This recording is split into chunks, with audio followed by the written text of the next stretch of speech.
music's hella fucking loud in my ears. Hello, everybody. Welcome in. Yeah, I don't know. Like, Streamlabs wouldn't open for a second. But you know what? It's working now. So let's just pray that the shit will continue to work. So, look. Check it out. I don't really know what this game's about. Shut up. I know this game's about depression, but I don't know, like, the ins and outs of it. So, like, trigger warning, it might be really sad. Anyway. I mean, it's an Emelena stream, so, you know, shit's sad. What can I say?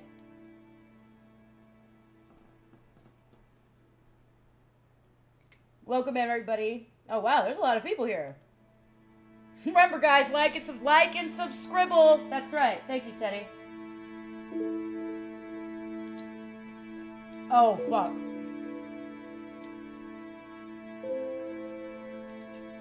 Oh, yeah, if I get a VTuber model, I want you guys to make fun of me. I've thought about making a VTuber model before, but I don't know. I want you guys to, like, pressure me into it and then, like, rag on me for doing it.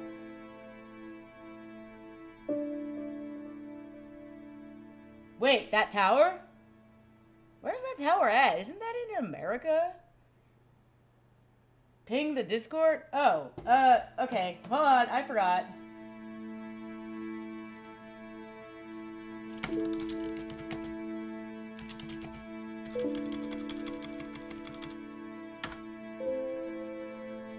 Alright. Anyway, I didn't even tell him what game I'm playing. You know what? Doesn't matter. Let's start. Let's do this. What? Oh, it's... Okay. Menus will be in English regardless of settings. Okay. Well, it's a good thing I'm an English speaker. What if I didn't speak English? Actual Sunlight deals with extremely mature themes, including depression and thoughts of suicide. Well, there's your trigger warning, folks. I didn't even have to give it. Player discretion is strongly advised, and this game is not appropriate for players under the age of 18. Oh, okay. Well, if you're under 18, leave the chat. No, I'm joking. Do you want to... No, what if I just click no? You know what, guys? This game doesn't seem appropriate. Let's not play it. What if I just said no?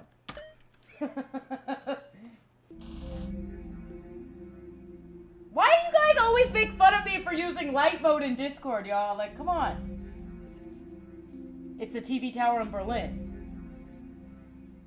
Gender switch Todd Howard? What the hell's wrong with you? Yeah, it is an RPG Maker game. This game is called... Oh, it's called Actual Sunlight. It's about depression. Light mode is allowed playing Actual Sunlight now that I think about it. Blinded by that. I always use Discord. Wow, this is... Okay. It's all... Why kill yourself today? You guys are... I've always used my... Why kill yourself today when you could masturbate tomorrow? I already like this game. Because honestly... Why? I mean, like, masturbating's pretty fun. I agree. Okay. This game just started and we're already here, so I don't know where we're going, bro. By Evan Winter. Oh, is this a story you're writing, sir? Okay. Oh, okay. Are you gonna show him masturbate? Please don't. I don't wanna be demonetized. I know what you're thinking. Why keep getting up, day in and day out, even though your life is going nowhere? Is that a microwave?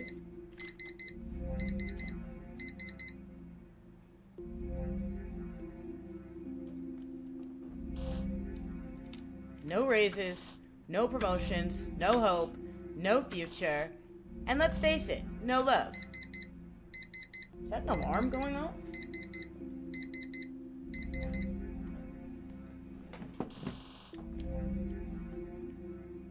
Raise your hand if you love... Yeah, the game, it's about depression. So it's definitely going to be weird. It's going to be a weird game. Don't feel bad about yourself. I checked, though, to make sure there's no sexual content in it. That's why the masturbation thing was a little weird. I was like, whoa, whoa, whoa. Let's please, no. Feel bad for exploited immigrants who have their fingers shattered while stocking shelves on the graveyard shift at monolithic retailers.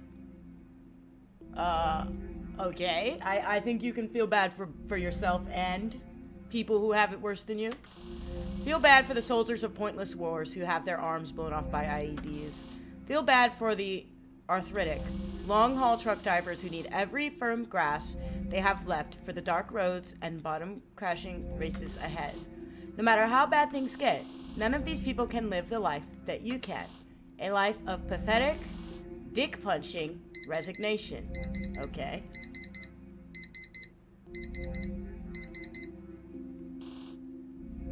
Gooners culture movement? No, I've never heard of that. What do you mean people who just masturbate their...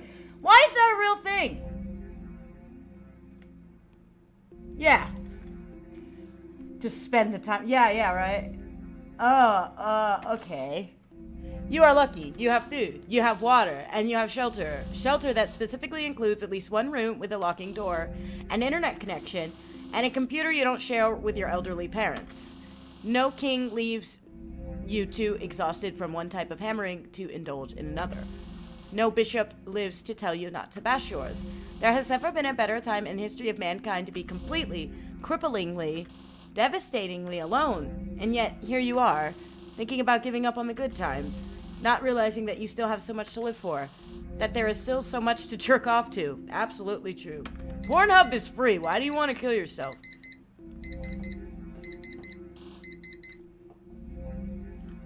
After all, the world is alive.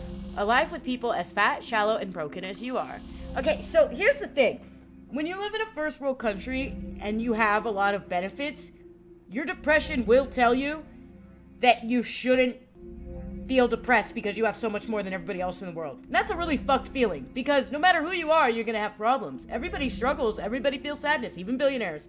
Now, do I feel sad for billionaires? Not often.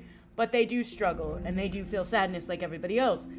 And so it's like, when you have depression or something, and you live in like a first world country, you might guilt trip yourself for feeling bad. You might tell yourself you don't have the right to feel bad because people in other countries are dealing with so much worse. But it's like, yo, you can't heal unless you admit that you have a problem. You cannot heal from your problems unless you admit it's there. And you cannot pretend that things don't make you sad. You can't guilt trip yourself for feeling sadness. That's just part of life, buddy. Hope in the darkness. Imagine all the porn you miss on. I mean, yeah. There's so much shit out there for free. Absolutely. Like Josh just told me about an ad he saw today where they just had women's feet just prominently displayed. If you guys are foot fetishes, just check your ads on Google. You can jack off to that. Alright, alive with beautiful women that have been lied to all their lives, who get on buses bound for your pornography. What the fuck? Alive with the seething sadness of all our breaking dream. What does that mean? Alive with beautiful women that have been lied to all their lives, who get on buses bound for your... Are you talking about Bang Bus? Y'all ever hear about Bang Bus? I mean, it was fake, obviously, but it was like the premise of Bang Bus was like, oh, you go pick up some chicks on the side of the street and then fuck them in the car and then drop them off. You know what? Anyway... And I hope that you not like you come to my stream and I talk to you about Bang Bus. I don't know what the fuck is wrong with me.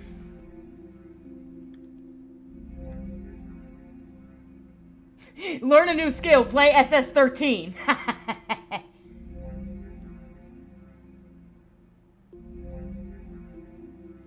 Anyway.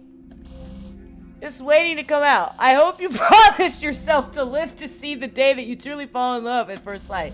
Lock your eyes. Seti's like, anyway, can we talk about something else? I'm sorry, Seti. Lock your eyes onto a look you've waited a lifetime to see. Hit the pause button, take a deep breath, and know what it would be like to be wanted, even if it isn't for the right reasons, by anybody. If only for a moment. When you get out of bed, bro, your alarm's going off, fam. Like, okay. Thank you. Is porn reality real in this universe? Does the author just believe it goes like that? Yeah, I think that the person... Well, there's an interesting backstory about this game. The guy who wrote it, it's basically autobiographical. So, there you go. Patient transcript. Evan Winter. Doctor, why did you set your alarm clock for 5 a.m. every morning even though you would never get up for it?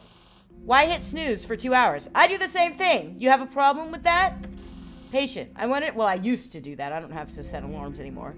I wanted to start exercising. I mean, look at me. I had to. Then why didn't you? I don't know. I guess the night before, you feel like tomorrow will be different. Every night, you think tomorrow is the day you're going to do it. Absolutely. That's such a relatable statement. I can't even. Start exercising? Start anything. Exactly.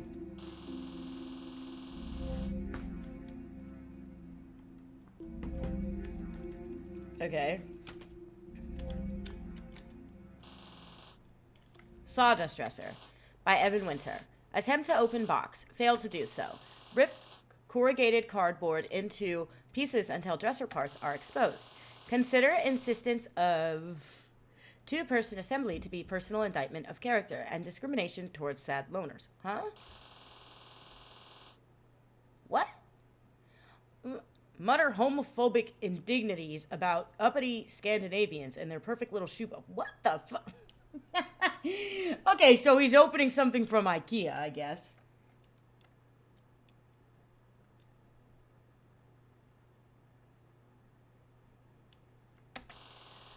Figure out the assembly of a dresser will require actual tools.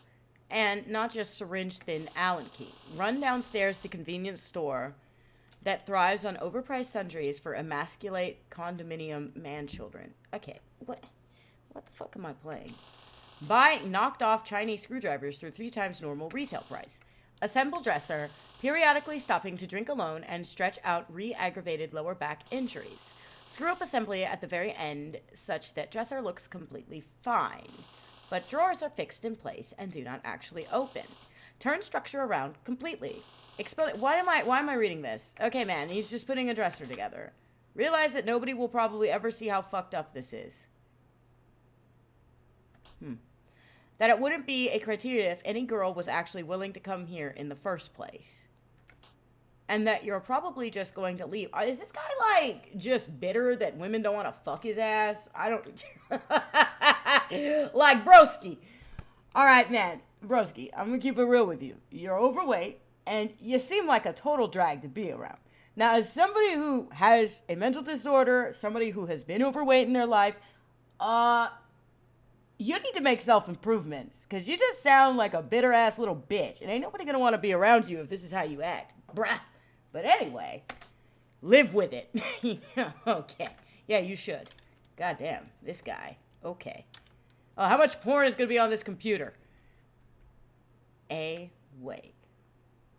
Yeah, that's what I'm saying. Is this like an incel? I mean, the guy who wrote it might be an incel, because this is pretty biographical. I'm just saying. Like he said, this is how he feels. So, the Something Awful Forums by Red Winter 47.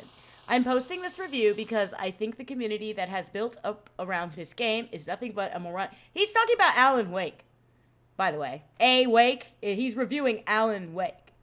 So, okay. Is nothing but a moronic circle jerk. People have taken the fact that it has some false sliver of artistic credibility and blown it out to ridiculousness as a way of feeling better about something that we all know is true about video games. That they are shitty. They are a shitty, anesthetic way that we have spent our shitty This guy is so bitter. It is not great that the game has 10 different endings that require over 100 hours of average playtime to see. I mean, yeah, it is.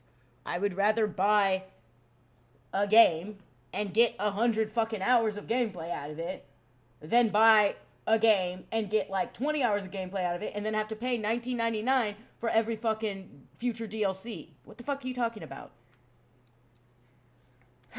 Okay, anyway, that's just a way of making you feel like you could be special, which is exactly what you never had. It is not romantic that the game deals with broad themes of loneliness and despair. You are actually alone. You are actually in despair. You know there is nothing romantic about it. Okay, again, let me stop you right there. Nier Automata is my favorite game ever made.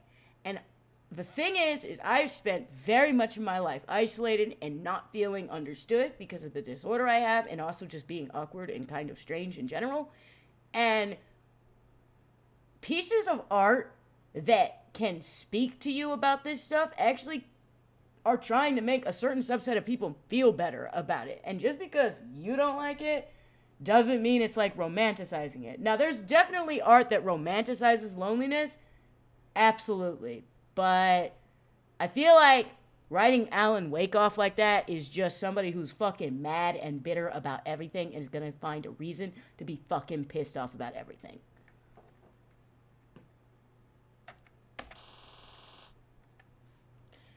You know, there is nothing romantic about it. None of it includes a longing gaze into the moonlight. It's just pizza pops and perversion until you have a stroke and your parents spend their retirement looking at you. Finally, it's not filled with rich, textured characters whose relationships and dialogue will pull at your heartstrings. It is hours of endless dribble that proffers completely childish conceptions of intimacy and togetherness for the sole and pandering purpose of tricking you into the fake warmth of delusionally believing that you relate to something that you only wish you did. Okay. I mean, I can agree with that in some way. There is definitely some art out there that, like, romanticizes being depressed and mental illness. I mean, look at fucking TikTok. All of TikTok romanticizes being depressed, right?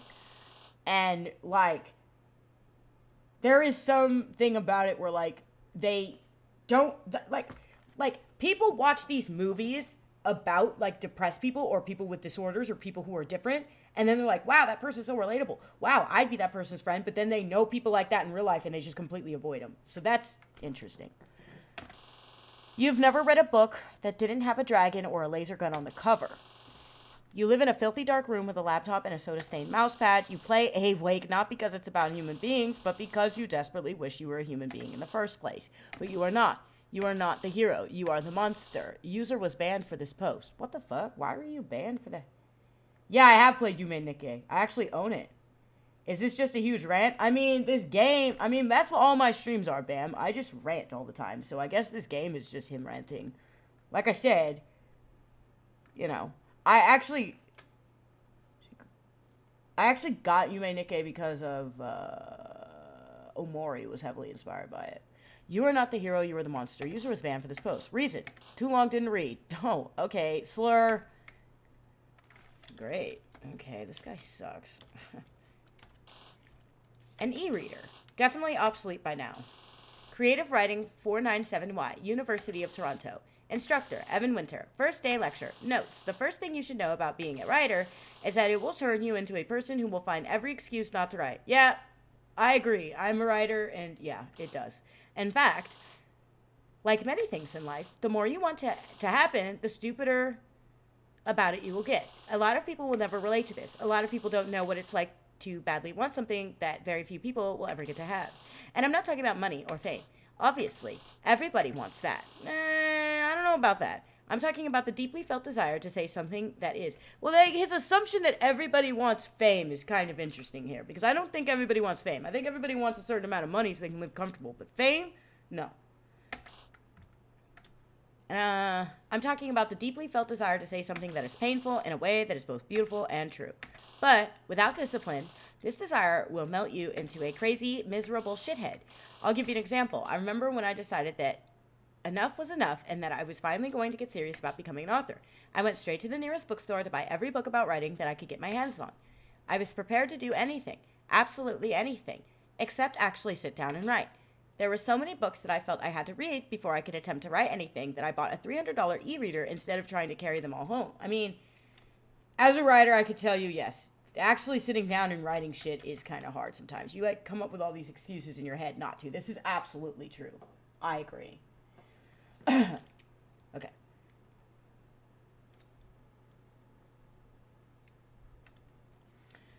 There are so many books that... Oh, okay. Of course, I also plan to actually read all of the books that I had supposedly read in school.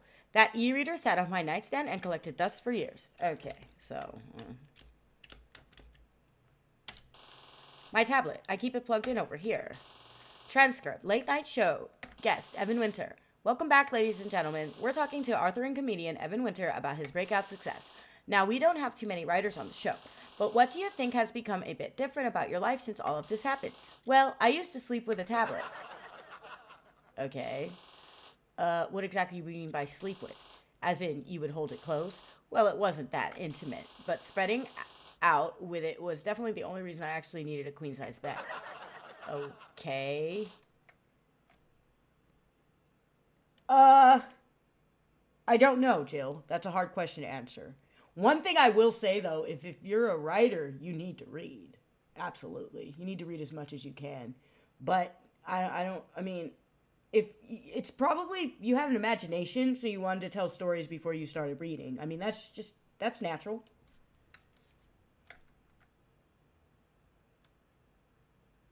This reminds me, I'm thinking about making my own channel. I mean, you should. I always tell people, I encourage people, if you want to make a channel and you want to be heard, do it.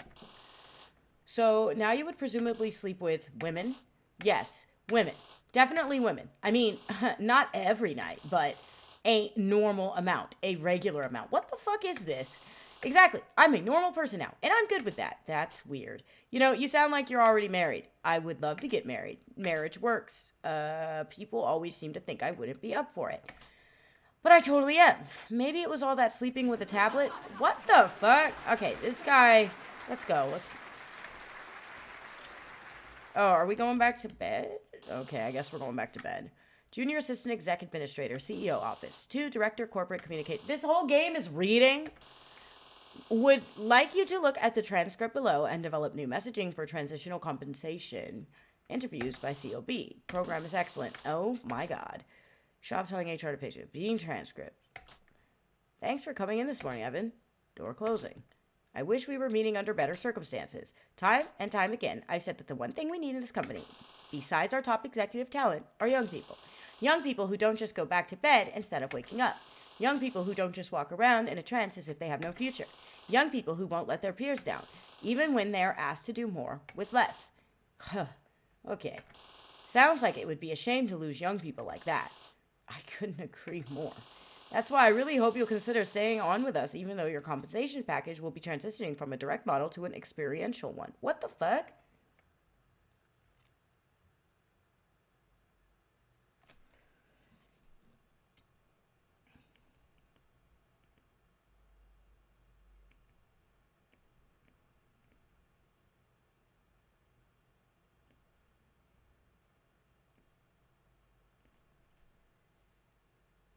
Yeah. Did you notice that? Just a guy? He seemed like he's gay trying to pretend like he's straight, right? And he said like a homophobic thing earlier. And I'm like, the signs are starting to add up. Okay, like when there's a dude who like has such hate for women and also is homophobic, I'm always super suspect because I've seen so many times that they end up just coming out as gay later and they'll admit that the reason they were toxic was because they didn't know how to deal with their feelings. They blame being gay on women for some reason. It's fucking weird. Like, I'm not attracted to you, you fucking whore. It's fucking weird. Yeah, me either. This conversation is weird. A new perspective, a new opportunity to really show us what you're made of. I just want to be completely clear on this. You're talking about no money, right? Well, the philosophy that we're embracing is something that we call life stage-based compensation. We want to hone in on exactly what the needs are for each of our employee groups based on their current life phase. So, for an employee of your age and demographic profile, we know that all you're really looking for is mentorship, energy drinks, and a very, very high quantity of work that will really give you an exposure to the professional environment that you're looking for. So, he's a millennial, right? I'm 28. Yeah, he's a millennial. Called that. I'm not. That's like the youngest millennial I think there is. I'm not sure what demographic profile you're thinking I fit into. There are a lot of factors there. I mean, there are people here who have families to support. And you'll no doubt recall from our mission. Oh my God, this shit is boring. I'm not going to lie.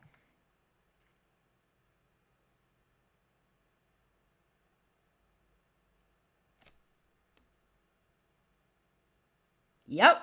Exactly, Josh. That's exactly. This is a family company.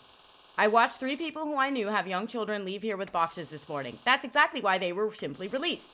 It would have been irresponsible of us to offer them a transitional opportunity. Okay, so this is like an anti-capitalism rant too. I don't know if you guys are noticing. So it goes hand in hand with what I'm going to play later, which is Disco Elysium.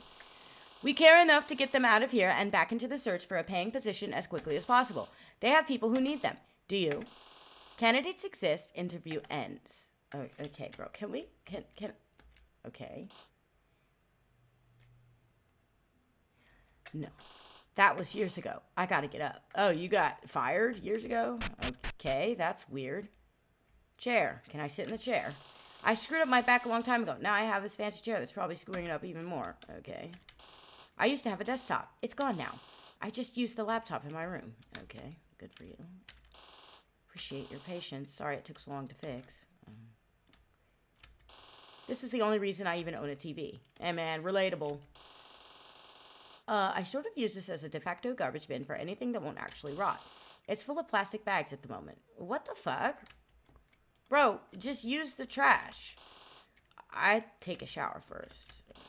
Never use this, so you don't cook. Shouldn't go to work until I take a shower. Okay, where's your bathroom at? Oh, over here.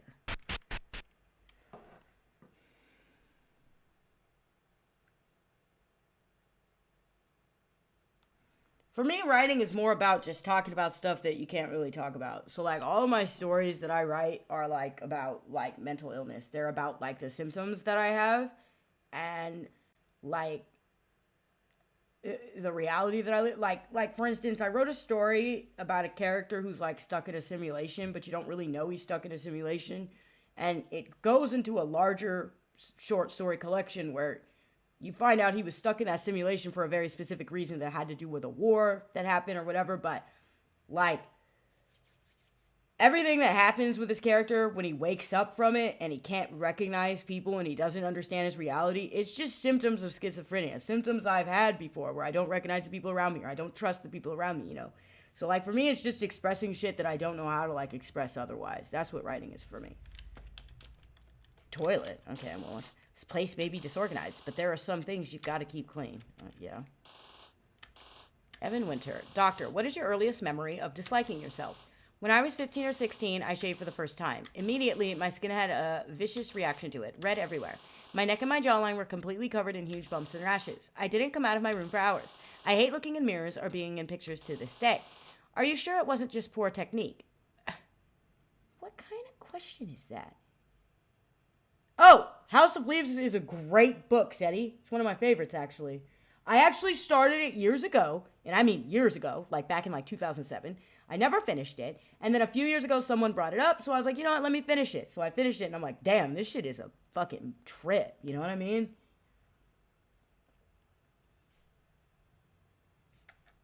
No, he doesn't do anything beyond sleep and pee. I'm just complain about his life, I guess. Are you sure it wasn't just poor technique? People always ask that, or at least look like they're thinking about it. But no, I tried everything. It's like piano wire stabbing your face out from the inside, and it survives beyond every four-figure shotgun solution exit. What the fuck? What does that even mean? And what happened after you came out?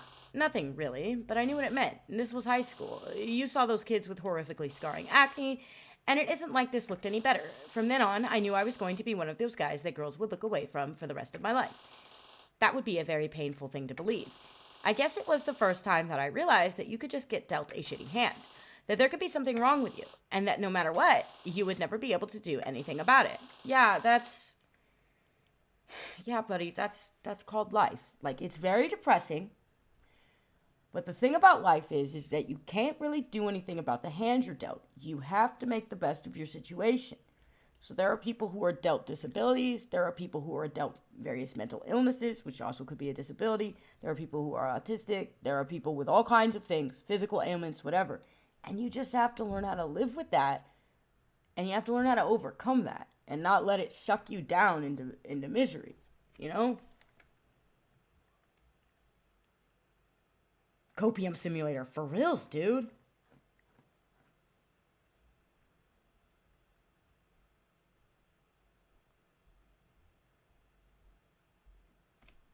Scorch Atlas that you have to beat up and burn before reading. It's a collection of... What the fuck? Huh. I want to look that up, Seti. Yeah, for reals. Hopium, yeah, uh-huh. Think of all the reasons in the world you could have learned that sooner. Think you were lucky to get as far as you did without learning that. Think of all the reasons in the world you could have learned that sooner. Reasons that could have been much worse. I don't really know what to say about that. You only live life as yourself. Take a shower? Yeah, sure. It's coming. Oh, he was already banned from a forum. Close enough to a 4chan arc. Doctor, you ever have suicidal thoughts? What, you mean right now? Are you implying there are situations where you ordinarily would? I don't know. A decision like that seems like more responsibility than I could even take for myself. Sometimes I'll stand in the shower for a long time, slowly turning up the temperature of the water until it hurts. Eventually, my body seems to adjust to the pain, and I'll turn it up again and again until it hurts so much that I can't go any further. And you think about killing yourself in this way? What the fuck? Okay, man. No, by burning yourself? I'm not saying that I think that this is what suicide is. I just think it's what suicide is like. So you think about suicide more than you have any specific plans to commit suicide yourself. Okay.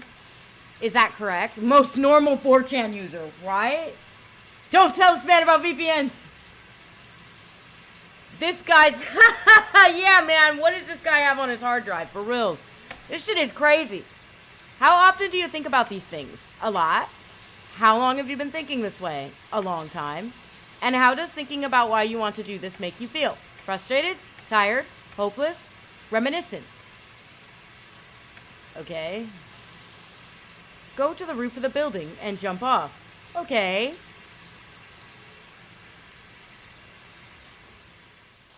I've got a lot of things due today. I'd better eat something and get to the office. Sometimes people don't want to kill themselves as much as they want to punish themselves. I think many people... I don't think people want to kill themselves so much as they want the pain to stop. Like, real talk. Like, I really think that's what it is. Like, they don't want to die, necessarily. It manifests as them wanting to die because it's the only way to make the pain stop. When you've tried everything else, like, but I think that if there was a way to take away people's suffering, then they wouldn't be suicidal ever. So...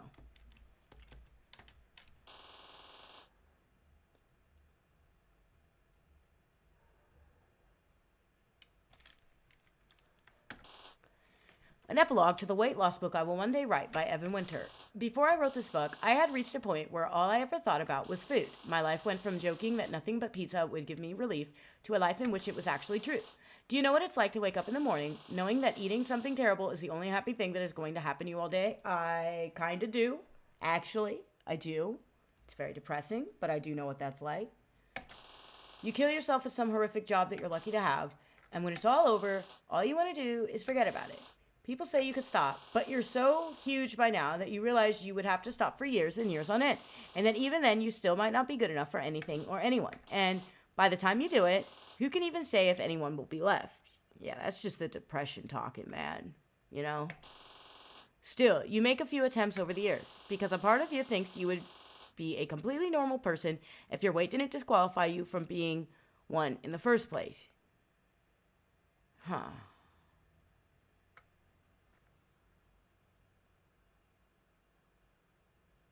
But it's not a real desire for death. Yeah, you feel like you fucked up and you deserve some sort of punishment, but you don't want to die.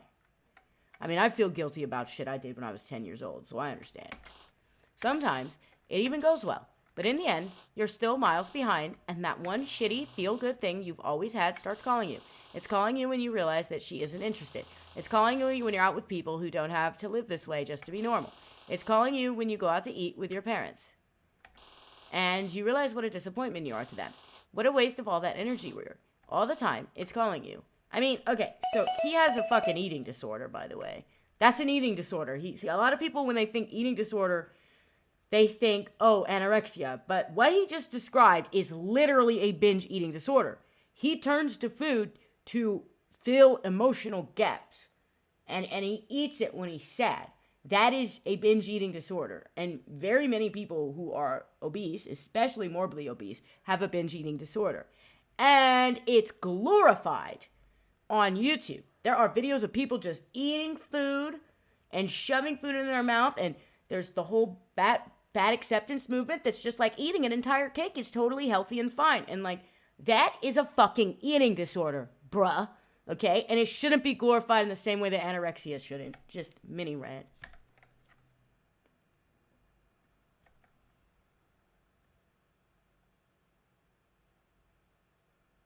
Jesus Christ, Snowy. Well, I hope she's okay now. Hello? Everything is great, Mom. Yeah, of course I'll have dinner with you guys this weekend. We can eat whatever you want. It doesn't matter to me. Yeah, this is what depression is. You gotta act nice on the phone when you hate yourself and want to die. I don't know what's going on with either of them. What is he talking about? No, I know. Okay, bye. What is he talking about? Siblings? Ride it out into the eventual inevitable. Yeah, exactly. Like, he's just, like, barely hanging on, this guy.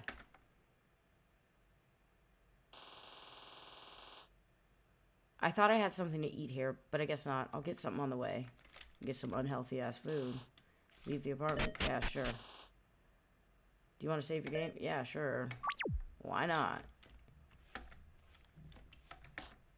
Take elevator.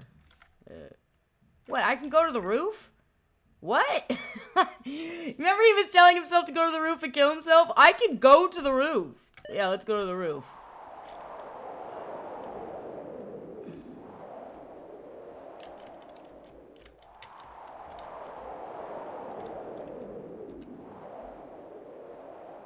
Oh. Can I just... Okay. I wasn't gonna do it. I just wanted to see what it was gonna say. I'm not that horrible of a person. I want my little guy to survive, even though he's kind of an idiot. Alright, alright. No, I don't need to save my game. Let's go.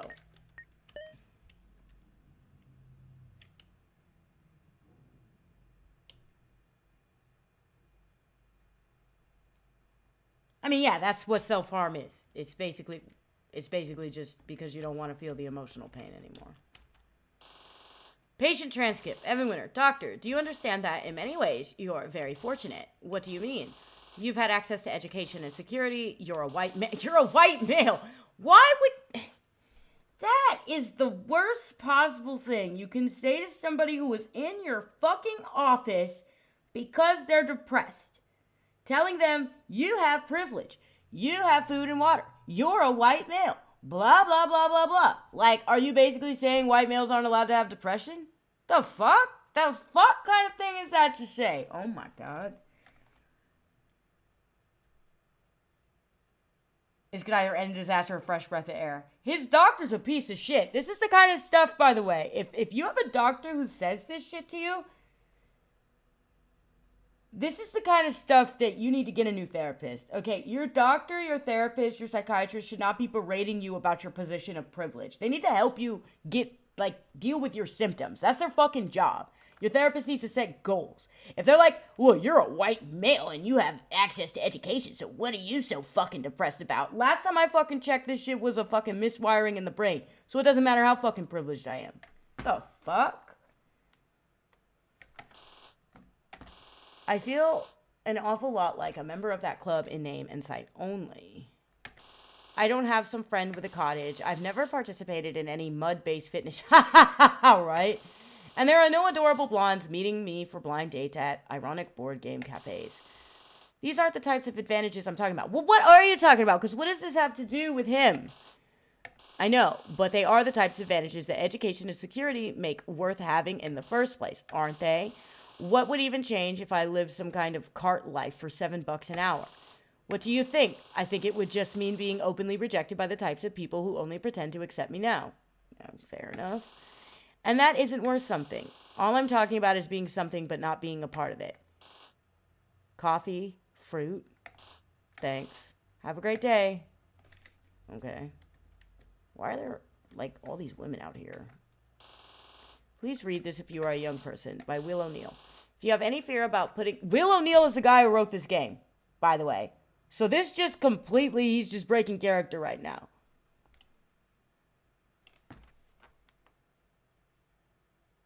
Where a therapist changes your perception, point of view, as in making you look from another person point of view, learning to appreciate what you have. But that doctor...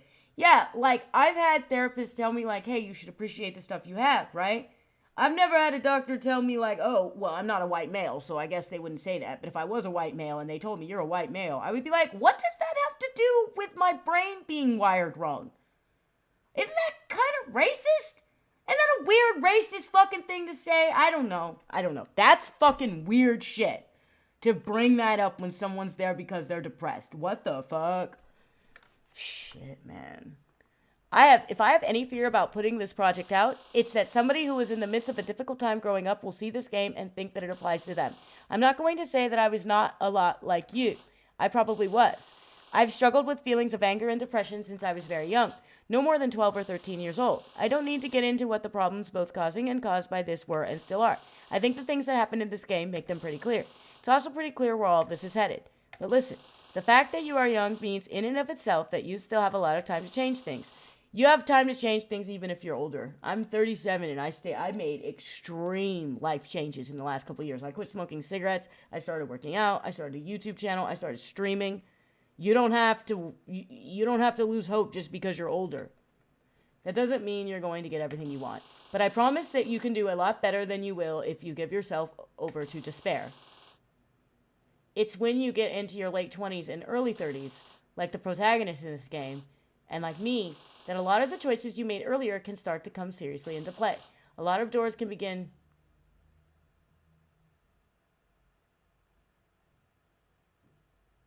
Okay, I read that sentence wrong. A lot of doors can begin to close. A lot of things start to go on without you. I've been that way. I've been the way that I am my entire life. But let me tell you something. It's different now. And I'm seeing more and more how things will only get even more difficult over even more time. In the end, that's what this game is about. An end game. Somebody whose pain has slowly risen in excess of their ability to deal with it. Somebody whose options have become totally disconnected from fantasies and regrets that they can't turn away from. This game is not a game. It's a portrait. I've created it to document something that I think is human and beautiful and real. And if you appreciate that, great. That's what art is. But don't get it twisted. It's about a 30-something corporate dead-ender with no useful energy. No people his own age who haven't moved on in life that he can turn to. And no time or money left to change or undo any of those things. I don't care how fucked up you think your life is. If you aren't at least 25, that ain't you. So don't. Don't you fucking dare. What the fuck are you talking about, bro? I don't like this game. This game fucking sucks. Like, I'm irritated with this game. I don't even want to finish it. Literally.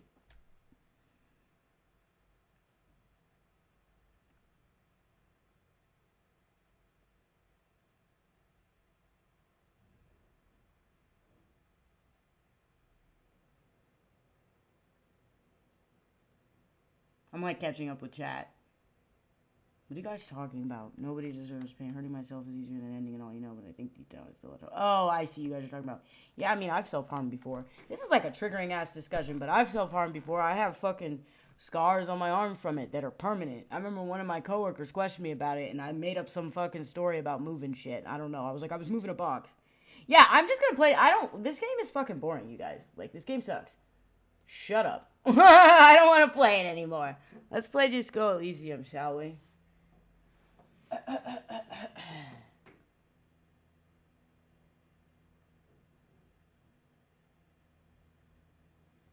Give me 1 second, guys. Uno momento.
I'm not worried about the lore drop.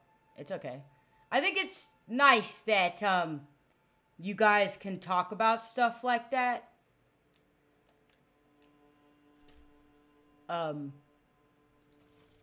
In my chat. How do I change the fucking controls? Oh. I think I pressed Q. Yeah, okay. Anyway. I think it's cool that I have a community that can talk about stuff like that with each other. You know what I mean? I think it's a good thing. It's our favorite political game. That's right, Anon. You know, for a game called Disco Elysium, there is no disco. Oh, actually, SETI, you might not have seen. We have disco now. Well, it's not disco, but we have something like that. We got a nightclub. Look, you want to hear? Look, we got a nightclub. Let me turn this up so you can hear it. Here we go with this guy river dancing over here. I don't know what... Bro, what are you doing? Sir? Oh, hey, man. It's good to see you.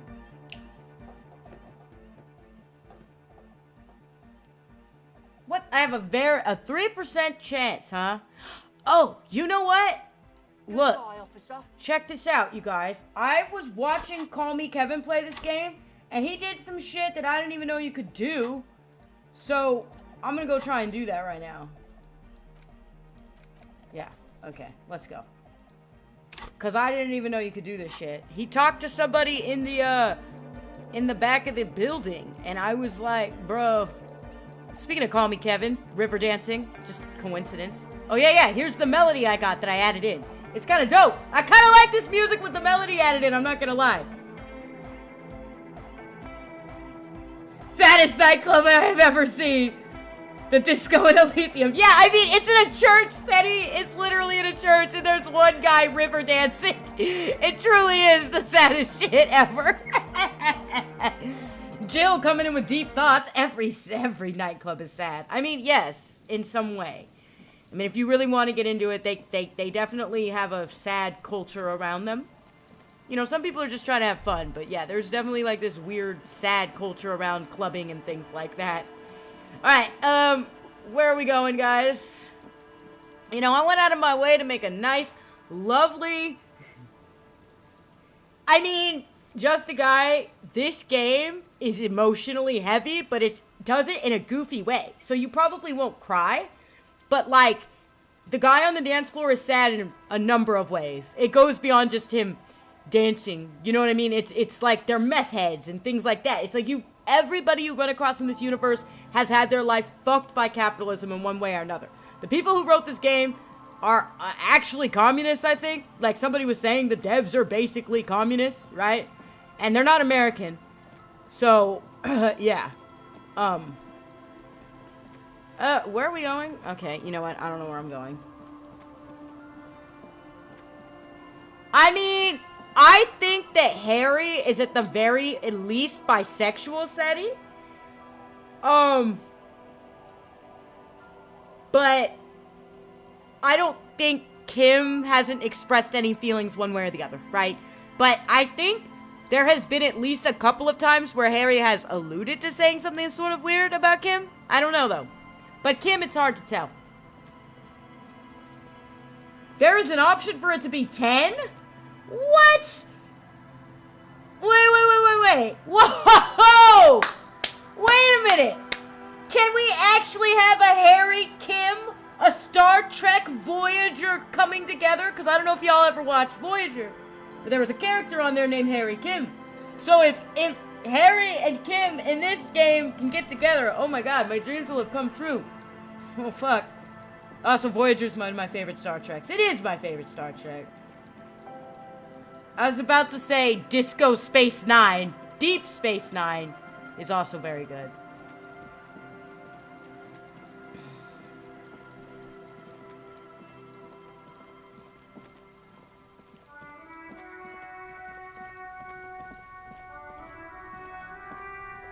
I mean, the thin smoking guy, I was like hitting on him, remember? Like, I was literally like, hey, I want to be around you more. And he's like, oh, really? And I was like wearing his clothes. And he was like, you just came in my apartment and took my clothes? Okay, you can have it. And I was like, all right, I think he's gay. And I think I might be gay too. Or at least bisexual. Okay, what did I come over here for? God damn, my memory sucks. We're going to that room. Yeah, I saw Call Me Kevin talk to like the dice maker. And I was like, who the fuck? I didn't talk to that person. So, that's what I'm coming here to do. Write a Disco Elysium fanfic? One of the first stories I ever wrote, Jill, was a Final Fantasy VII fanfic when I was like 10 or 11. Kim is in a relationship with another man. You find out by using his radio. What? Oh, boom, boom, boom, boom, boom. Shit, Kim's gay? Or at least bisexual, you know. Damn. Okay. Well, okay. Anyway, I'm gonna creep back here and do my thing. Alright, love you, babe. Have a good day. Cloudblood is my boyfriend, by the way. I'm not just talking to myself. I realize that oftentimes I address him as Josh, but that's my boyfriend. Alright, let us go.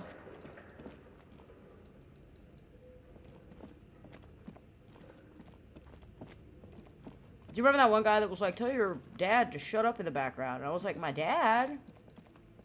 Oh, I couldn't pass this check. As before, an iron safety. This is directly above the central furnace in the cellar. Those curtains God proved damn it! surprisingly sturdy. There must be another way to wake up whoever is in there. Maybe we should ask the lady in the bookstore what's... Fine, let me heal before I have a fucking heart attack, call me Kevin style, because Jesus. Alright, let's go.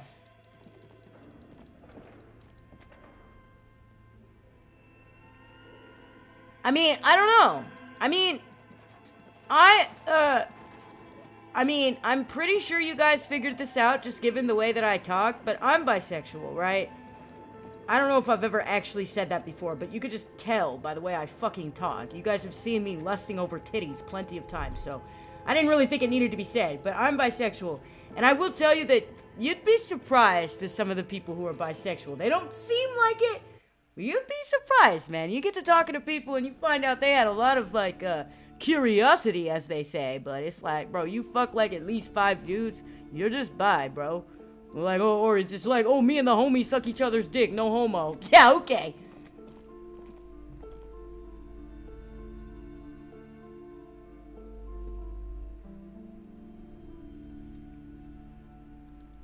Oh. I think...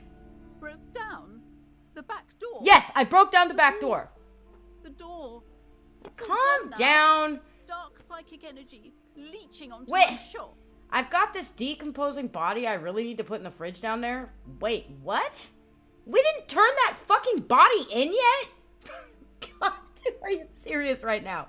It's been like 5 days. Do I ever call him Joshua? Sometimes, not often, but I do call him Joshua sometimes. It's been years since I've said Joshua. Look, I don't know what I was thinking, Barge. Sometimes it's necessary resort to, yeah, okay. I suppose it's all over now. I guess there's just a door. This place is curse detective. They don't call it the doomed commercial area for nothing. Just look at the sheer amount of companies that have failed in this house. There's like 2 people who left the chat the second I said I was bisexual. I'm like, oh no, man. I should have never came out on live on stream. No, I'm joking. I honestly just think that Disco Elysium is a slower stream day. Like, people just... Oh, it's a bug. Do I call him gnome boyfriend? No, I do not bring my weird video game antic behaviors into our relationship. Chill. Okay. Should I tell a funny story? I don't even know if this is appropriate. You know what? No, I'm not going to tell the senpai story because it's not appropriate. They don't call it doomed commercial area for nothing. Just look at the sheer amount of companies that have failed in this house. I hope you're happy now. No, shut the Happy that fuck you've up. ruined everything. Now that you've broken the door, the curse is coming to get me as well.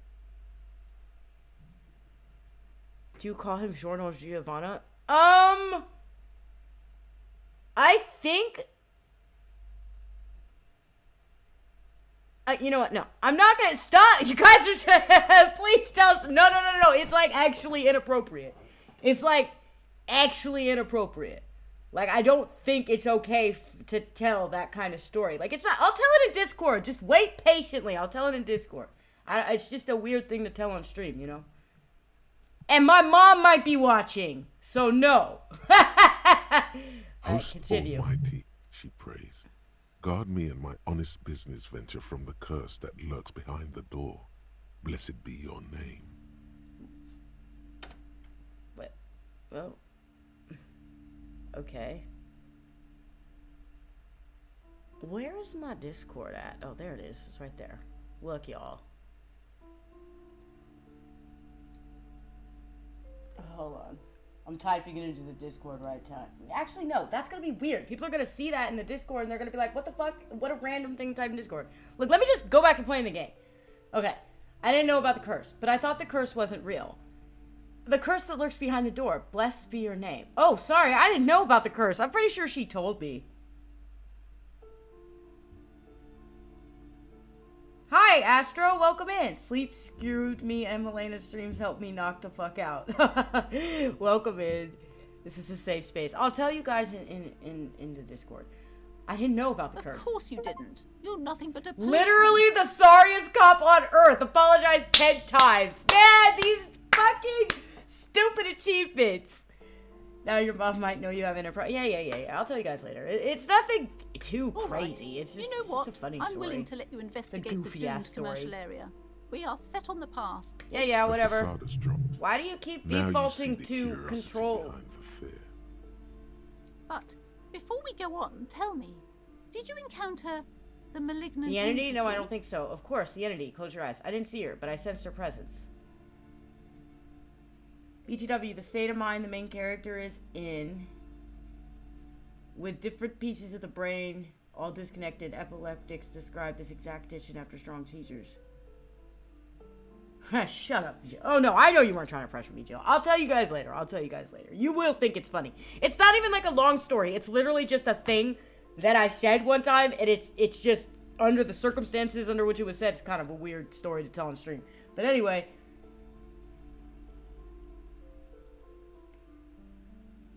So, hold on though.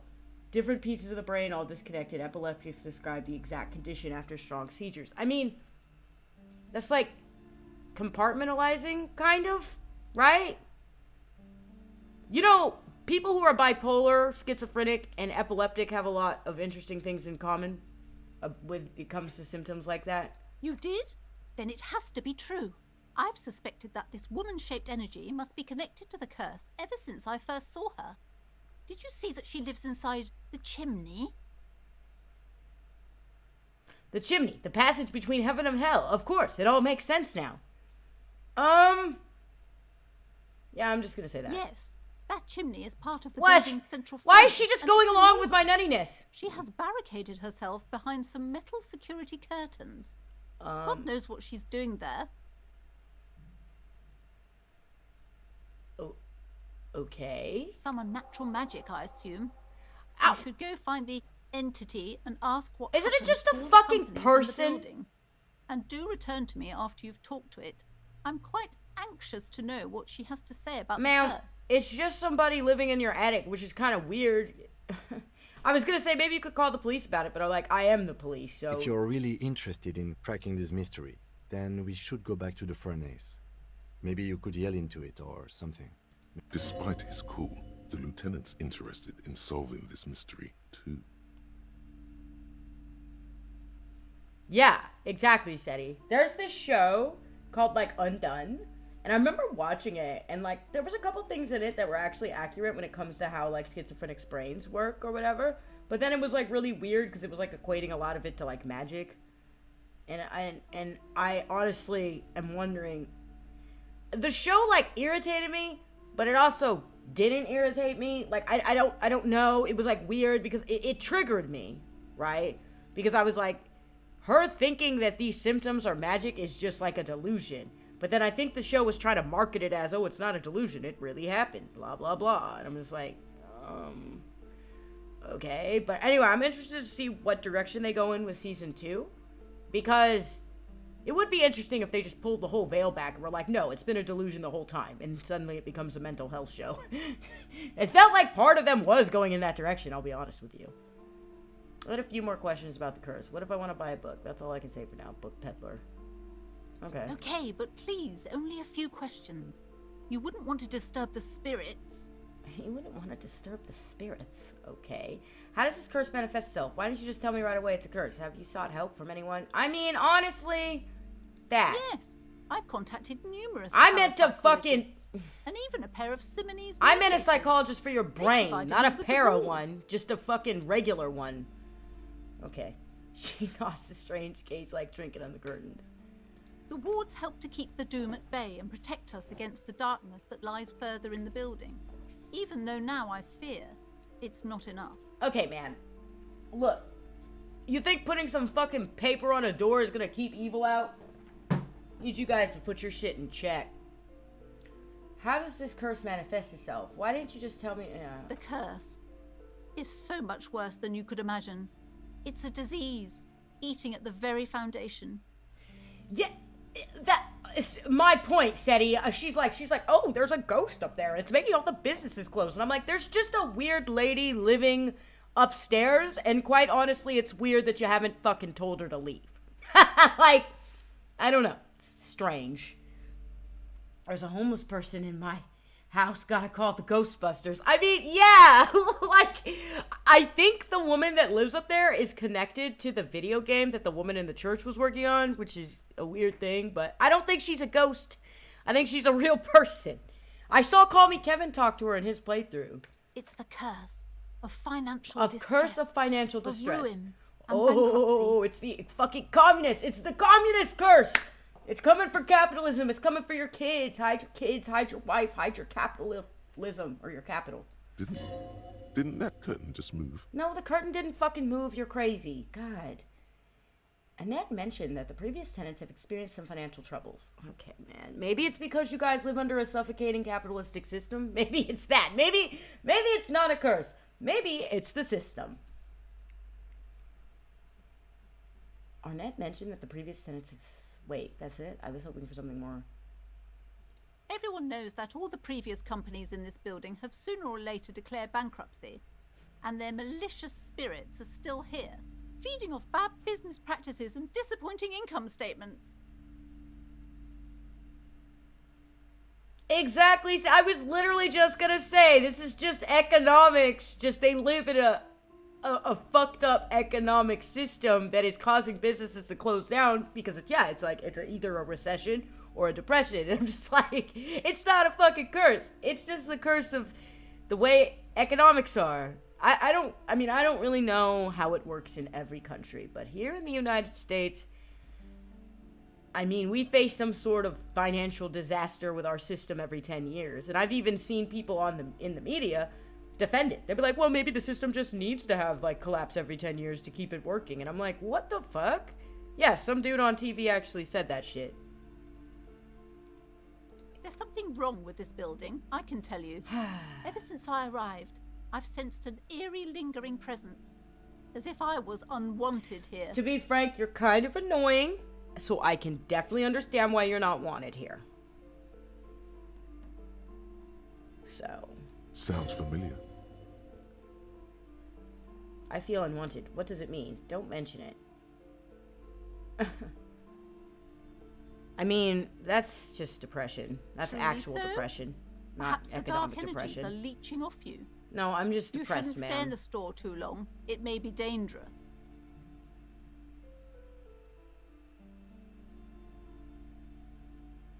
Yes, the Simonees are very crafty, and their wards are extremely powerful. Lesser wards simply won't do here. Oh, that science lady is Sabine Hofstetter.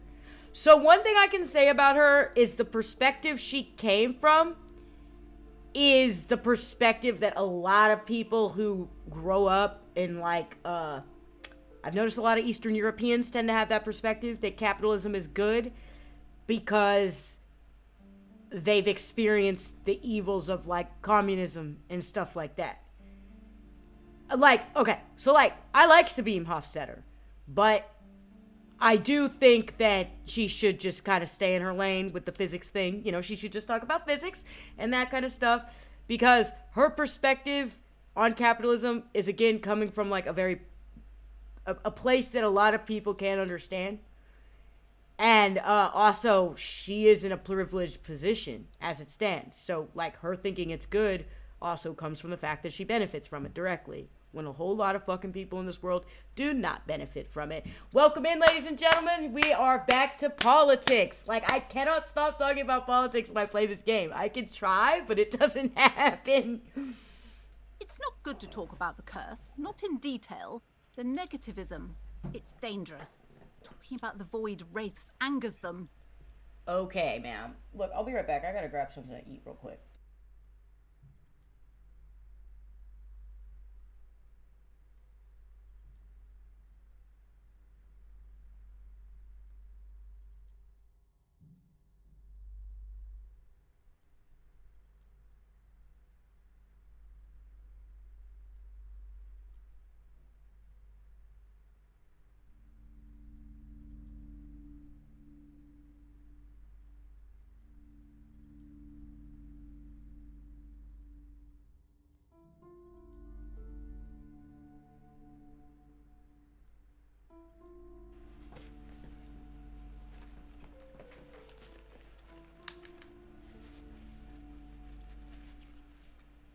Alright, I'm back. I'm chewing, sorry. I'm hungry. Such wraiths may prove a formidable enemy. Suit up. Suit up? What? Yes, I've contacted numerous parapsychologists, and even a pair of Okay, ma'am, swords you're help just to keep fucking the doom at bay nuts. and protect us against. Oh, this? No, it's a special Himian amulet, blessed by desert pygmy shamans with a spell of compulsion. It's to compel people to buy books. I feel like she's told me this stuff before. There are numerous spells cast throughout the store. I had the books anointed with a different inducement spell, for example.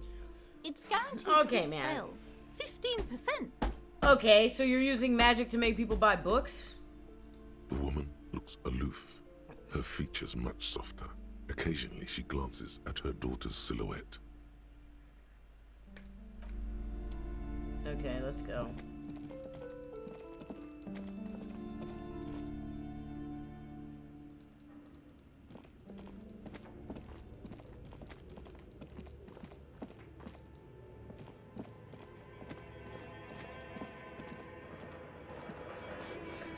A homeless guy living in my house who must also think that it's a spirit. I mean, there have definitely been situations in my life, Seti, where I wasn't sure if what I was dealing with was a reality. Let's put it that way. Because it was so fucking bizarre that it was literally more just bizarre than hallucinations and delusions I've had. But, you know, as it would turn out, the situation I was dealing with that I'm referencing right now was absolutely real. And it was just buck nutty. Because I was like, what the fuck? I don't know. Humans are wild. That's all I gotta say. That's why her husband doesn't support the store directly and does his own thing. She's happy to run the store. So I didn't even know she had a husband, dog. Like, well, wait, what is this over here? Have I checked this out?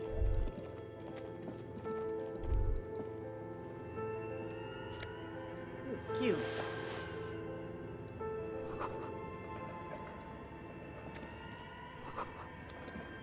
Alright. I don't exactly remember where the, furnace is. So...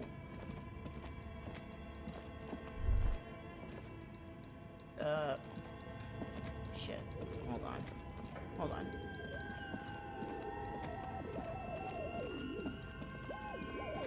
Is it through... Is there another door? No. It's through here, right? Yeah.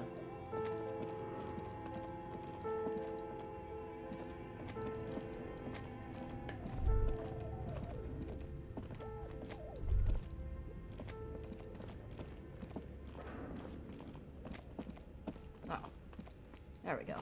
Didn't see that. Okay. The bear fridge. The bear's eyes are still glowing red, watching over all.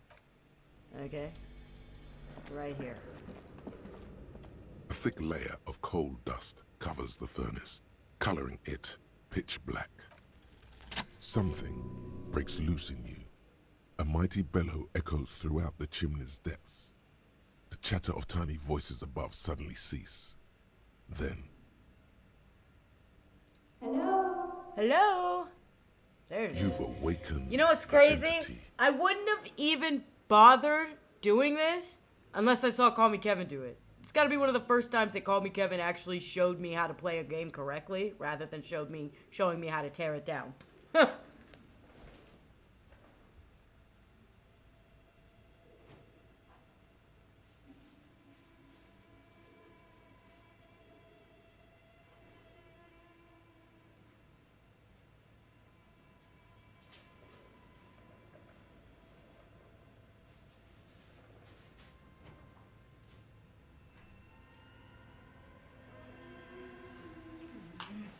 Alright.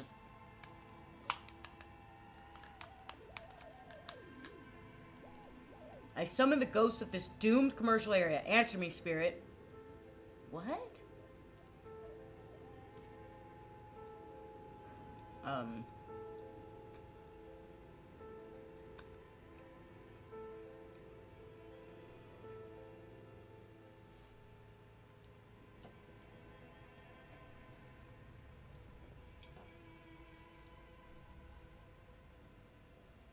Hello? Did you say anything?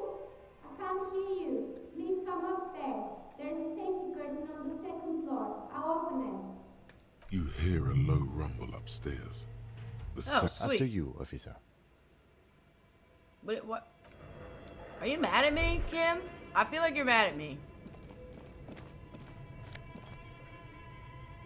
It's a spirit. I did use the second one. Ooh, money. And drugs. Perfect. Let's go.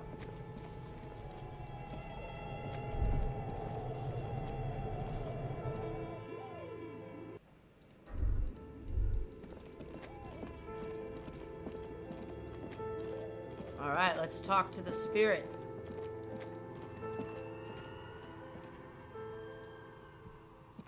The candy dispenser has been repurposed to contain thousands of dice. The tray is full of dice, colorful polyhedral dice. Hundreds of them. So she plays D&D. She doesn't look like a Hello. spirit to me. She just looks I'm like she Mia. plays fucking D&D. Novelty dice maker. A bird-like woman sits on a throne of tulle with emerald light shining through her hair. Did you try knocking on my window? I must have missed you. I've been listening to my Melius. Oh, okay.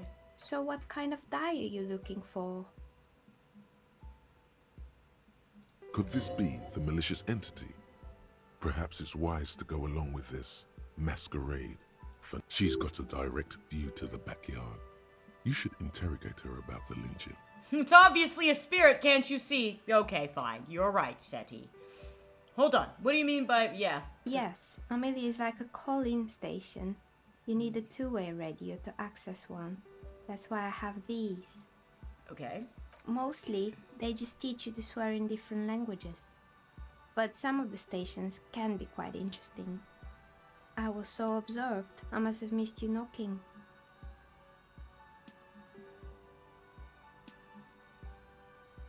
I'm a novelty dice maker. Tell me the name of your role-playing system and I'll make the die you need. That's why you're here, yes?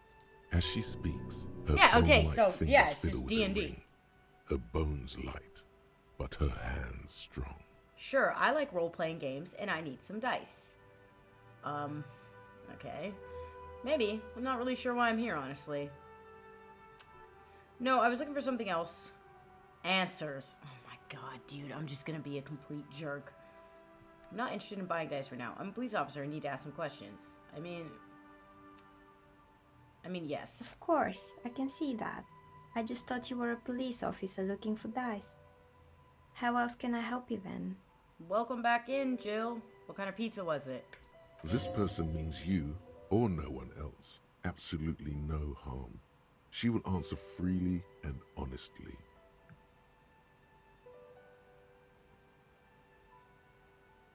How did I become one? It was a business decision. I was a regular jeweler at first, but that's an unfocused field with too much competition. I don't like the tuna one. Yeah, that doesn't really sound that appealing, I'll be honest with you. Some of my friends were role players. They asked me to make some polyhedral dice out of cobalt. That was my first order. I Do grew you it from like there. role-playing games yourself? Okay. Not especially. I like working with rare materials and a steady pay. And role players as customers? They're nice people. She's thankful for the security they provide her. Okay, I'd like to order a dive from you. What do you know about the man that was lynched behind the whirling in rags? Where are we anyway? What is this place? We're inside the chimney of an old central Okay, well, she furnace. wasn't lying It's about her living in strange, the I chimney. know. She looks at the ruddy bricks that make up the walls. Even though they've been repainted, there are still signs of coal black soot here and there. Huh. Interesting.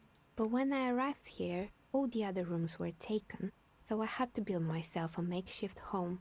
Besides, I don't really have to pay any rent. Wait, you could here, just go so and that's a live in a plus. chimney in some, like, business building and that's fine? Like, nobody cares about that? That's interesting.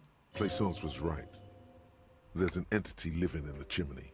She... You should ask her about the curse. Okay, man. Does it mean she's You know what, Jill is unlawfully like, I've occupying gotten part up of the more than house? once while playing Shameful. to eat, because, like, I just got hella hungry while I was streaming. And I got up and I got, like, a slice of turkey. And I was eating grapes and strawberries. I don't know. But, like, you talking about pizza, I'm just like, food sounds really good right about now. I'm gonna make myself a sandwich, because I already ate, like, a slice of turkey. So I might as well make another sandwich. Oh, I'm fucking hungry. I'm having salmon for dinner tonight. That's gonna be good. Does it mean she's unlawfully occupying? I mean, kind of. She's not paying rent. Creative. I mean, it is creative. It's a creative way to not fucking pay rent, straight up. But what if somebody starts a fire? I don't...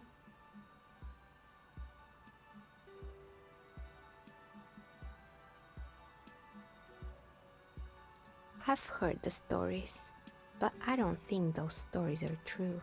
Yeah, I don't think they're true either. How do you explain what happened to all those companies?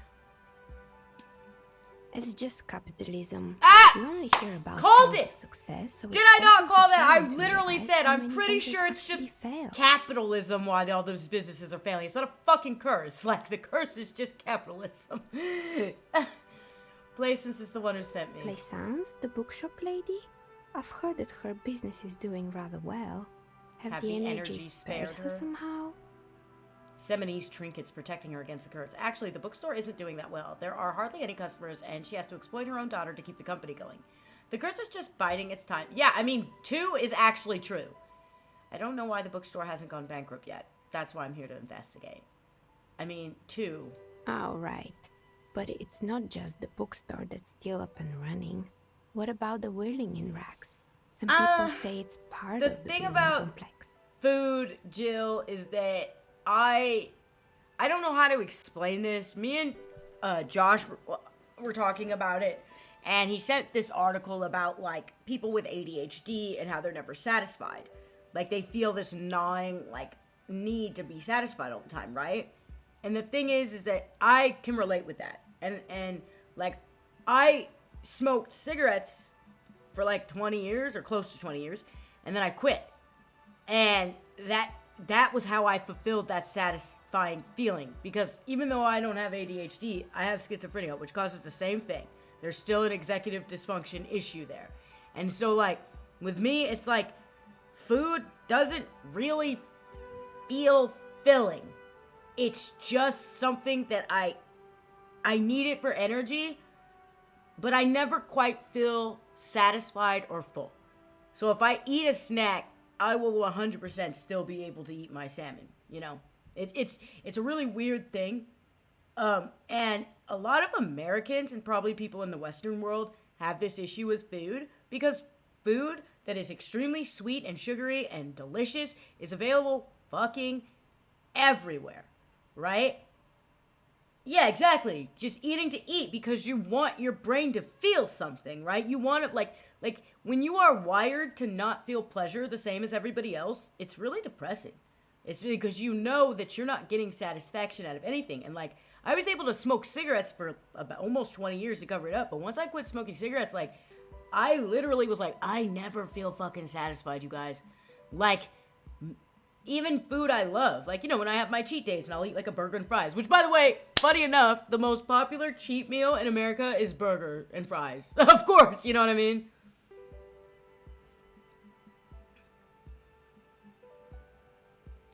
Yeah, I don't drink regular soda, Astro. I only drink diet soda, but mostly I try to drink water in seltzer water, right? Like, that's what I try to get all my, hydration from. Cause, like, bro, soda's so fucking bad, dude.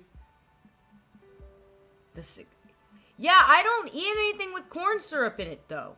Not anymore, because we freaked out in America about high fructose corn syrup, so, like, I usually look for it, but, like, I don't eat shitty food like that anymore. You know what I mean? Like, I eat, like, lean meat and fruits and vegetables. And on my cheat days, I'll have, like, a burger, fries, maybe some pizza. But I try not to eat, like, shit that's just processed anymore. That shit makes you feel like shit. You know, I'm supposed to be playing a game, and I'm out here just talking about, fucking, health tips and shit. I'm like, yeah, processed food is terrible for you. The USA, you know what's crazy about United States? I was telling somebody about this, is I was like, it's crazy how we have, like, a disease epidemic based on food. You know, like, we have a problem with diabetes, which, did you know that Japan has a pretty high rate of diabetes, even though they have a much lower rate of obesity? Because it has to do with the way they process the food, like Japanese people, genetically, I guess. Something like that. But that's beside the point. The point is that here in the US, we have an obesity epidemic, and we have a huge problem with diabetes, which is, you know, has to do with the obesity epidemic. And it's because of the fucking food. It's wild, the ingredients that Americans use compared to fast food in Europe. I've noticed the Europe's ingredients are more... Yeah, Astro, when I lived in the Philippines, like, bro, the McDonald's out there was bomb. It wasn't all this greasy, nasty-ass food. Like, yeah, they had that available, but it was also, like, the ingredients used were just so different. The game is about capitalism. You're talking about the... Yes, and you know what? The food industry in America is, like, hands down the most capitalistic, fucked up system ever. Because, like... You know, I worked at this grocery store, and I swear to God, they would have me throw out, like, fresh food every night rather than give it to the homeless people who were always sleeping outside the place. And I used to steal the food. I would put the food in plastic bags and shit and, like, take it home. Sometimes I'd give it to the homeless people because I was like, I don't feel right throwing out all this fresh food when there are people starving, like, 3 feet outside the door here. And my company would be like, no, you can't give it to them because they might get sick and they'll sue us. And I'm like... Yo, homeless people are not gonna sue you because you gave them some kind of old chow mein. Where do you think they're just gonna get this lawyer from? They're gonna call up, you know, Homeless Lawyer Inc. and just, you know, get lawyer up and sue Safeway as a company because, you know, one of their employees was nice enough to give you some chow mein? This shit is weird. It's such a weird assumption. Anyway, it's not just the bookstore that's still up and running. What about the Whirling in Rags? Some people say it's part of the building complex. Hold on. The Whirling is part of the doomed commercial area? I mean, it's right across the street, bro. Yes, but it's still a separate building. The malicious energies can't reach there. Shut the fuck up, Harry. No, the Whirling isn't doing well either. Its waitress just took off and customers have trouble paying bills. That's you, Harry. Yo, he's like, the Whirling isn't doing well either. Its waitress just took off and customers have trouble paying the bills. First of all, the waitress quit because of you, because you're an asshole, and you're the one who has trouble paying the bills.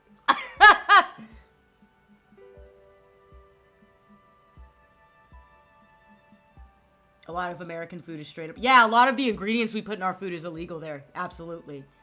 Once you work in retail and understand the working conditions and the amount of shit the food will touch before it gets to the customer, it really makes you not want to shop there again. Absolutely, man. When I worked at the deli at a fucking grocery store, I was like, man, this shit is gross.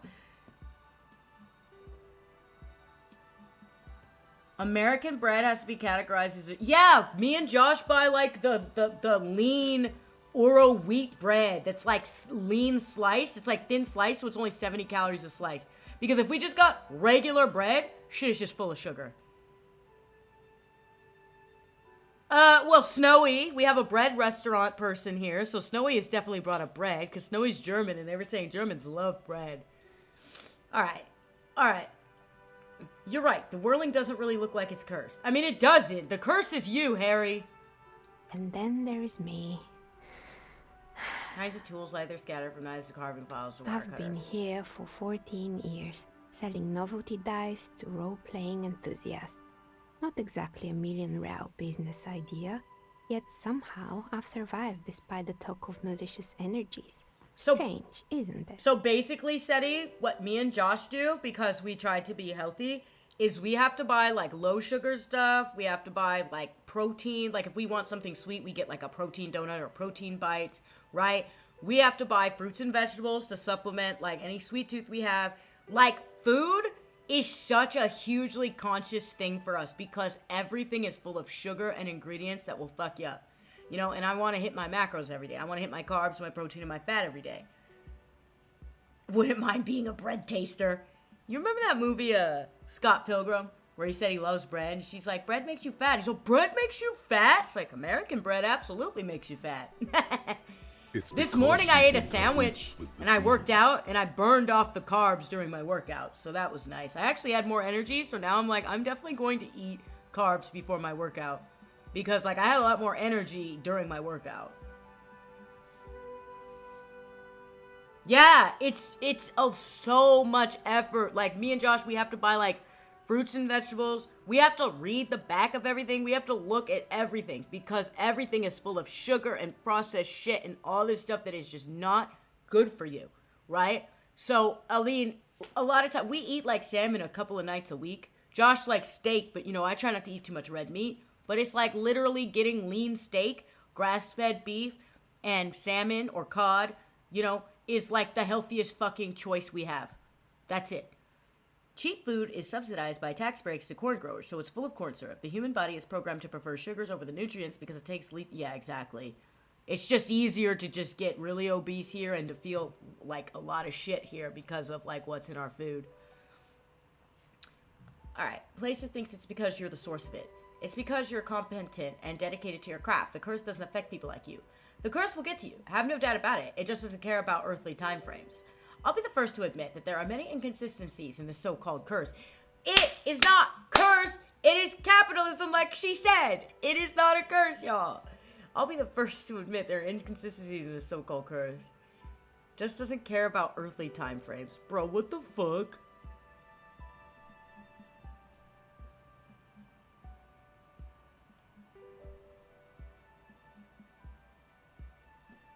That's why food addiction is so different from everything. With drugs, a person has to look out for their drug, but with sugar and shit, it's everywhere. You know, food addictions are something that I've been hearing a lot about lately because I've been watching more fitness channels, you know, to get workout, better recipes and workout routines and things like that. And like, yo, the food addiction thing in America is out of fucking control, dog.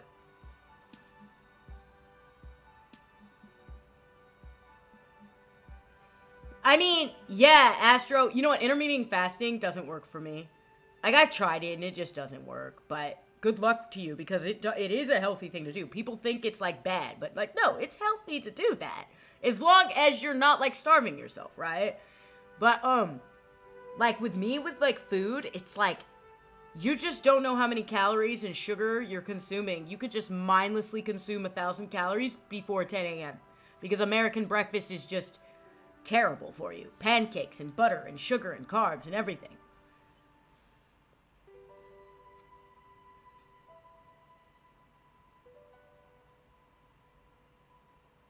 And like food addiction, I think my head moderator was telling me that like 43% of Americans have like are obese, and like a decent chunk of that is morbidly obese. And, like, a lot of that has to do with food addiction. A lot of it. It's sad. Place that thinks it's because it'll be the first to admit. I mean, I've been thinking about it, Seti. I'm not gonna lie. I mean, you know what's interesting about my content is, like, you guys can probably tell if you ever watch my videos, but you can definitely tell which videos my heart is in and which one it's not.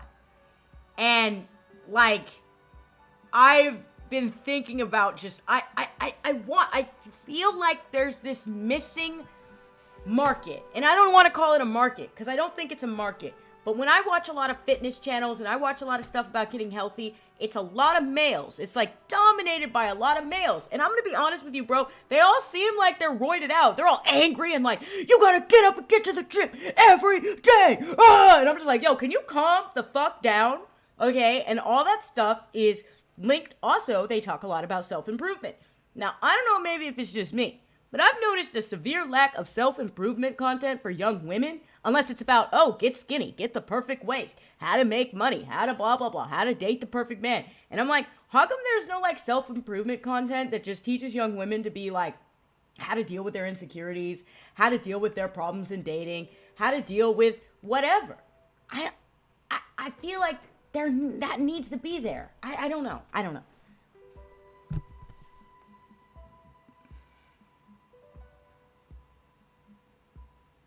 Yeah, portion control is the biggest thing, Anon. Technically, as long as you're in a calorie deficit, you'll lose weight.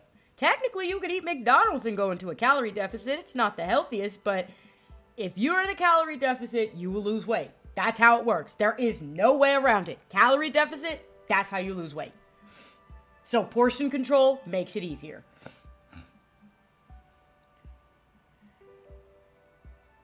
Kind of funny how sugar boosts dopamine, which explains why the obesity rate is higher in America, which is in line with the depression. You know what I found out, Astro? Me and Josh were watching this video. Did you know that, like, if you get to a certain size, like, the fucking fat starts wrapping around your muscles and depleting your muscles' ability to, like, intake your muscles, like,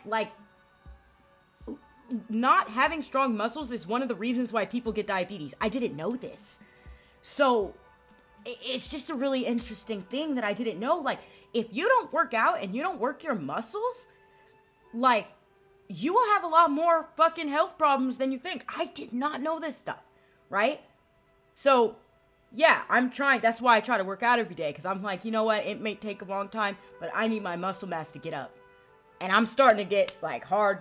Like, you know, my arms are kind of big because I'm kind of overweight, right? But the fat is starting to come off my arms and it's starting to just turn into muscle. Like, I'm hitting it right now. I'm like, that's just pure muscle, baby.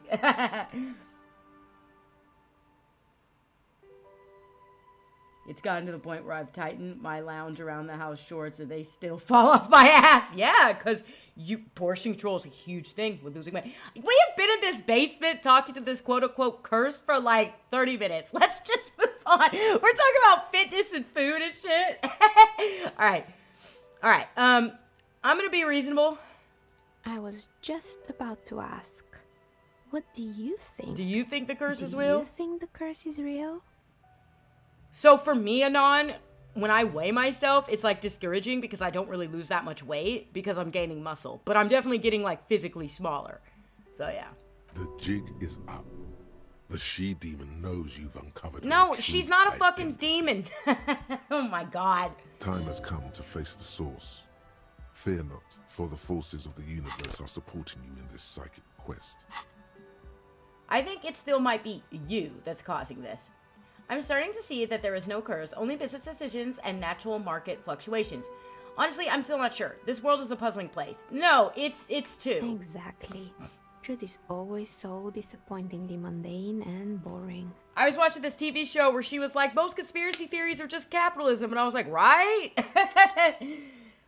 Honestly, the process of losing weight was the...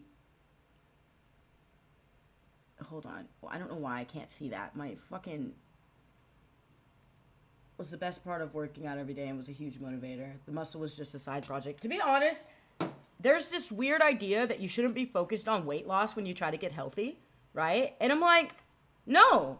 Like, I'm not telling you have to weigh 10 pounds and be super skinny, but fat is not good for you. Having too much body fat. Having some body fat is great, but having too much causes a slew of health problems. And the older you get, the more you let it go, the worse it is. The one thing I regret is waiting until I was in my late 30s to start working out real. Because what I used to do in my 20s was do cardio and blah, blah, blah, and like eat a salad and feel depressed and then eat some fucking chicken nuggets later and be like, why can't I lose weight? And like, I was never like huge to begin with. And that's another thing. People will like tell you like, oh, you're aesthetically pleasing to my eyes. You don't need to lose weight. And it's like, but I feel like shit. Right? Like, I've gotten pushback on that, where people are like, you're already skinny, you're already small. And I'm like, first of all, your perspective on skinny is skewed because you live in America, where everybody's fucking size 16. That's like the average size. And second of all, I don't care if you think I look good. I don't think I look good. And furthermore, I don't fucking feel good. I feel sluggish.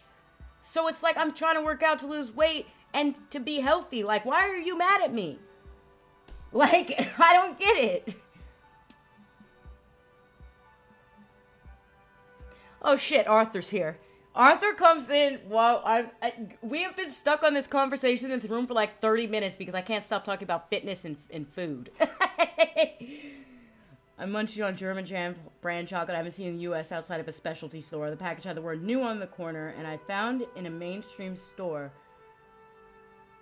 Funny, because I ate this brand 25 years ago. It's not new to me. So did they just bring it into America?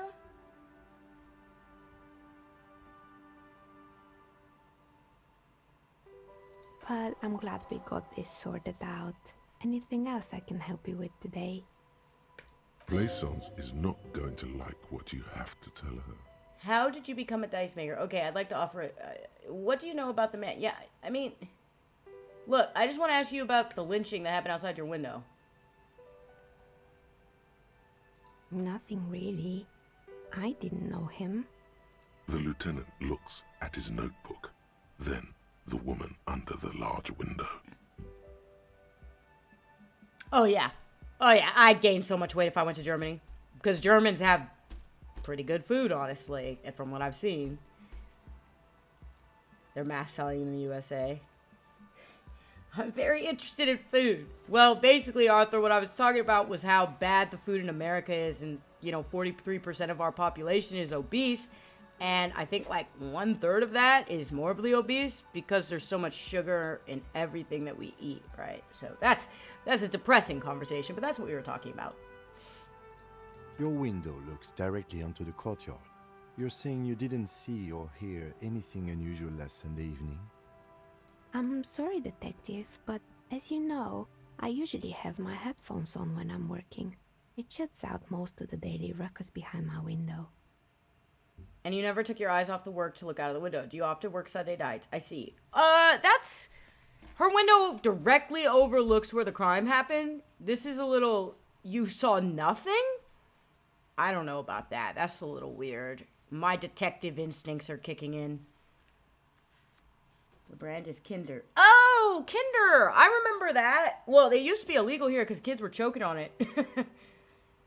When I was in Georgia, I gained so much food...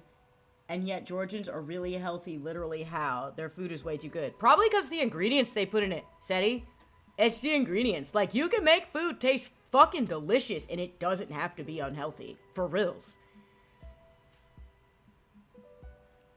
Yeah, but you know what, Arthur? The sugar in fruit... Look, we need sugar. Sugar is good for energy. The sugar in fruit is the best source of it you're gonna get. I am all for eating strawberries, and I eat strawberries, blueberries, and grapes every day. I'm all for sitting around and munching on that, because that's sugar you need sugar. It's not like you can cut it out completely. The problem is, like, processed sugar and too much of it, right?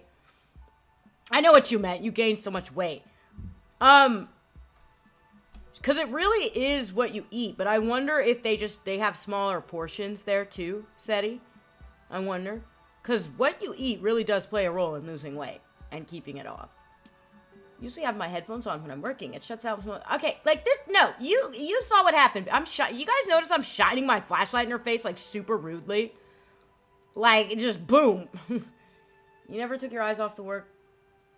I might have, but in this case, all I would have seen is my own reflection staring back from the darkness. Yeah, that's a very convenient answer. It's really hard to make anything out in the yard when it's dark outside. Besides, I rarely get up to look out the window when I'm in the zone. Well, there's always something going on in the Whirling's backyard. So there's always shit happening back there. There was a whole ass murder right outside your window, bitch, and you're just like, I didn't see nothing. Maybe you are cursed. Maybe you're a liar. I don't know. I'm starting to reverse my stance here. Yeah, right? Just straight up shining light in her eyes and asking obnoxious-ass questions.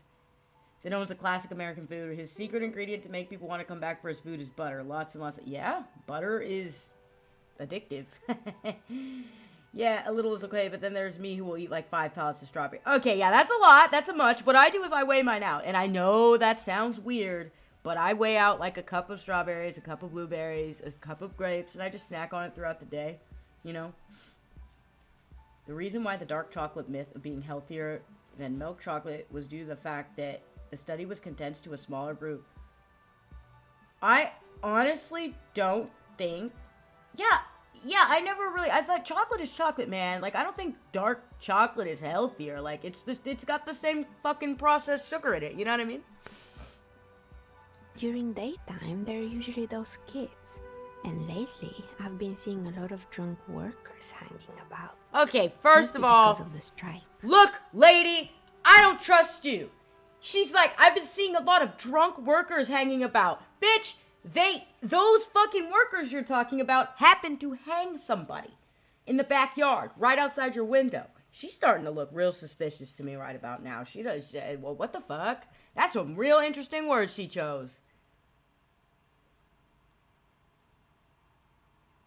Yeah, they use the reason why if you're trying to like get really healthy and like lose weight, the reason why you don't want to eat out a lot is because of all the oil and butter and stuff that they put in it to make it taste good. And like, I think it was Jillian Michael, that chick who used to do The Biggest Loser. She said she only eats out like once or twice a month. And I mean, that makes a lot of sense. You know, you have to afford yourself days where you can eat what you want. You know, like me and Josh just had In-N-Out the other day. Like every once in a while, I think about once a week we'll have like some, you know, delicious food, right? And it's always nice, but you can't eat like that every day. She's not sorry to disappoint you. Informing on someone in a murder investigation would intrude upon her focused existence. Yeah, exactly. She just doesn't want to tell me. She doesn't want to be a snitch. I understand snitches get stitches, I guess. But, you know, you just look like a liar.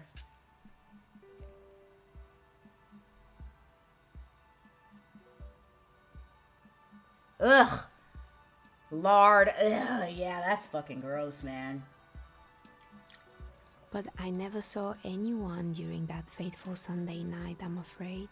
Astro, don't you live in, like, Texas, too? So, like, we were talking about, like, how, you know, the temptation with food. When I lived in the American South, bruh, everything is fucking deep fried, bro. Like, you're just gonna deep fry a slice of apple pie, throw some sugar on top of it, and, like, here you go. I'm like, what the fuck is this? I might have, but in this case, all I would have seen is my own reflection staring back from the darkness. Okay, you liar. It's really hard to make anything out You in the often yard work when it's Sunday dark nights? outside. Besides, She nods. anything else, officer? Wait, hold on. Nothing really. The lieutenant. Hold on. I'm sorry, detective. It's an odd profession, making dice for people. But I like it. And I prefer doing this to sitting at home. You didn't answer the question. Did anybody else notice that? Do you often work Sunday nights? It's an odd profession, making dice for people, but I like it, and I prefer doing this sitting at home. So, what does that mean? Is she sick? I mean, you know what? Whatever. She nods.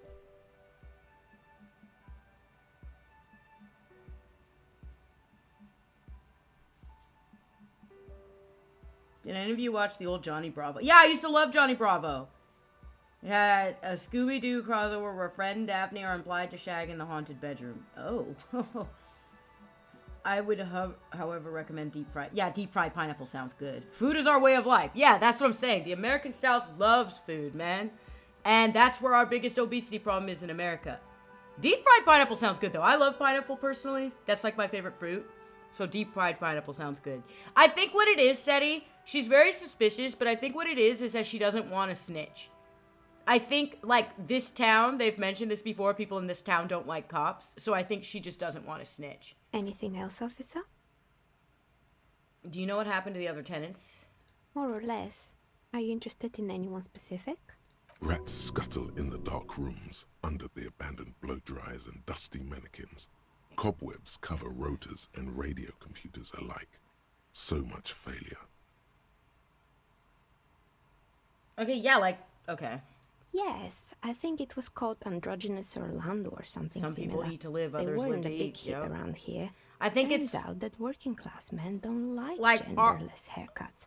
They're scared of that word. What? Androgynous Orlando or something similar. They weren't a big hit around here. It turns out the working class men don't like genderless haircuts. Wait, what? Technically, long hair is genderless. What? Now we have gendered haircuts? Has that been a thing? I guess that has been a thing. You know, because even when I was a kid in the 90s, I never really thought about haircuts as male or female. You know what I mean? I went to the state fair and I noticed they were selling a deep-fried Oreo, and I shuddered at the thought of shoving that down my throat. Some things just shouldn't exist. Yeah, like, why the fuck did you deep-fry an Oreo, bro? What? Yeah. After starting to eat healthier, I really do be looking at my food with a heavy side-eye now. Like, I look at my food like, what the fuck, bro? Why does this exist? You wouldn't like it either. The others would laugh at you. The others would laugh at me. It's not about the haircut. It's about the confidence. What's wrong with a bit of experimenting? The customers should have been more open-minded. I would never let anyone androgynous touch my hair, not even if my life did. What the fuck kind of thing is that to say? I guess I'm a simple man. I don't really have any opinions on hairstyles. I mean, yeah, I go with number one. I mean, what's wrong? I mean, who gives a fuck? Who genders hairstyles? I'm so confused by that. I guess it just wasn't the time yet. Deep fried butter. Wait, 2,000 calorie Oreo milkshake. Wait, what? Yo, that's fucking gross. What happened to the gym? Oh, this one's a mess. There used to be a company. There used to be a company that promised to repair windows 24 hours a day. What could go wrong with this one, right? Turns out, the business was actually set up as a front for an illicit group that was producing snuff milias. Who would have guessed? But boomers and old people. Yeah, okay. But like, okay, I'm 37. I'm basically a junior boomer. Like, I'm like on the borderline of millennial and Gen X because I was born in 1986. And I didn't really grow up. I guess they were gendered. Like, it'd be like, oh, this is a guy's hairstyle, this is a woman's, but I never thought about it like that. But I guess you're right. I guess boomers did gender everything now that you say that. It's kind of weird. I mean, it makes sense for some things to be gendered, but other things I'm just like, what the fuck, man? It's hair. I've had the Oreo blast from McDonald's before, and that shit was good, but I couldn't finish it. Like, even my sugar addiction couldn't take that shit down. And they never cleaned up the debris either. Now it's just littering the hallway, and I have no idea how to get rid of it on my own. Okay. Cool. Very cool about the debris. But what's a snuff milieu? It's a shame about those windows. I'm not even going... Wait, did she say snuff? Okay. Whoa! Back up. Snuff? I don't know if everybody here is aware of what snuff porn is, but you can go ahead and Google that if you want to know what that means. Yeah. It's a Sub Rosa radio station that broadcasts real murders with real victims. Some people pay good money to get off on it.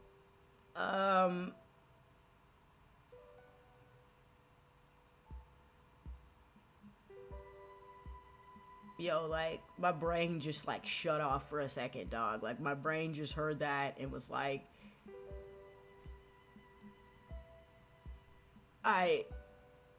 Yeah, I know what you know it means, Arthur. Yeah, I know Arthur knows what it means, of course.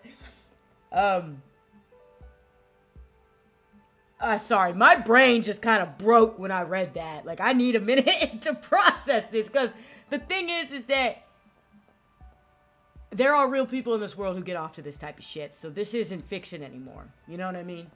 Like, yeah. I'm sorry, let me... Oh my goodness. Yeah, she just said it straight up. I mean, you know what? What choice do you have, really? Hold on, I need to get my seltzer water. 1 second. Uno momento.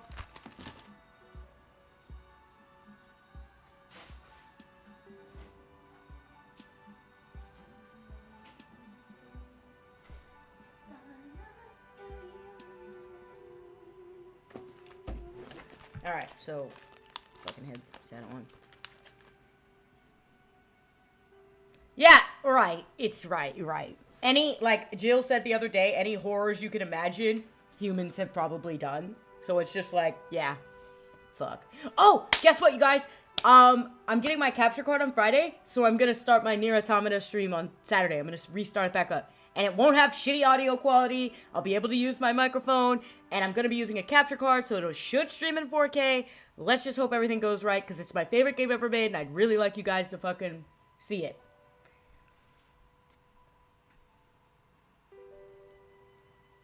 Yeah, right, Arthur? She's just straight up, yeah, exactly, diverge. Like, and she's bringing up the most heinous shit to, like, not talk about, like, the other stuff. You know what I mean?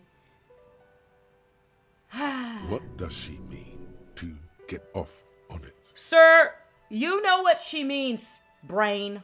Don't worry, the ICP has a separate division that deals exclusively with The Insane unlicensed Clown Posse? abusers. This Oh. isn't our problem. Kim, it is your problem when humanity is that awful. Because you have to think about the environment that caused humanity to become this bad. The more and more that humans say, it's not my problem, the worse it will get. At some point, humanity has to say, this is my problem. And I'm going to do something about it. Kim is way too passive, I'm gonna be honest with you. Good luck with that. It's not easy catching those perpetrators. Are you one of them, ma'am? It wasn't merely a gym, it was Artemitep's boxing club, a community project created to steer at-risk youth away from drugs and crime. A kind man from Zemsk. I heard he had some trouble with the law when he was younger, and that's why he wanted to start the gym, as his way of giving back. Maybe that's what Kuno needs, a community-centric boxing club. I mean, Kuno is all fucked up. He needs something. How did that community project work out? Judging from the kids I've met so far, it didn't really work, did it? I mean, yeah. Kuno? Who's Kuno? The fucking kid right outside your fucking window, girl.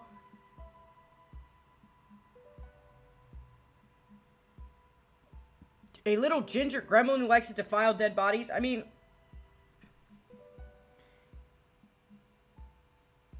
Surprisingly, humanity is one of the least homicidal species. We only kill 2% of us.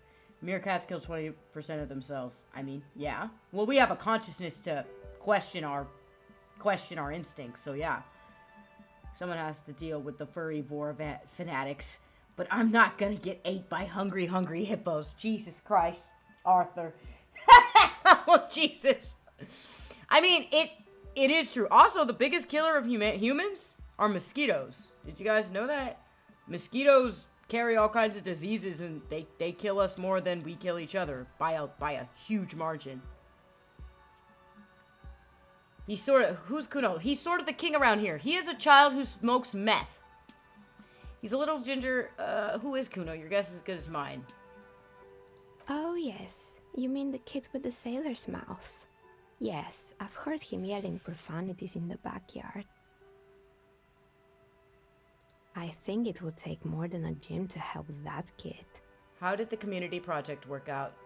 Yeah, judging from the kids I met so far, it didn't really work out. It didn't.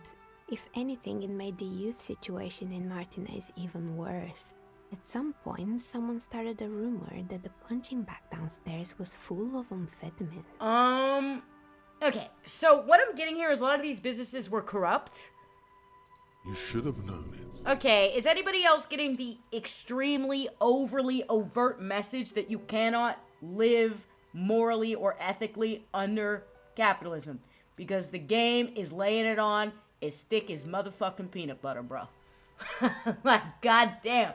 This shit is thick like the commander from Nier Automata. Eventually, the coalition took away the funding and the club went bankrupt. This was a few years ago. It's gotten much more peaceful around the plaza ever since.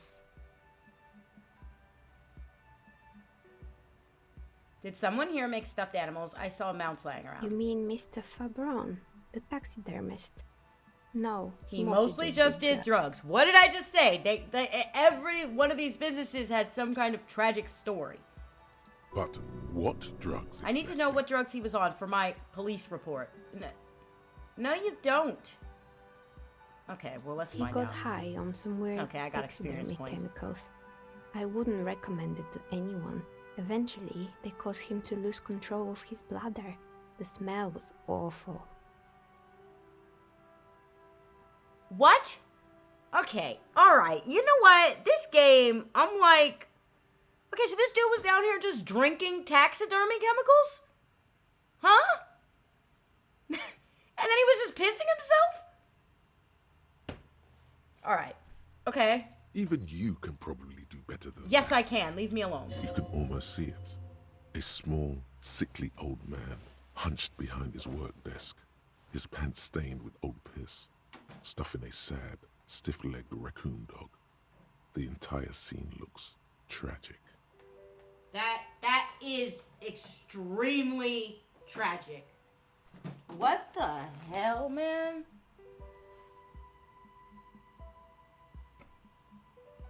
I don't know if she's... I think she's trying to divert my attention away from the fact that she knows more than she's saying. Like I said, I don't think she's gonna snitch. But I think she like, the people who wrote this also have a very big point they're trying to make here. Where they're trying to show that, like, all these people were being beaten down by capitalism.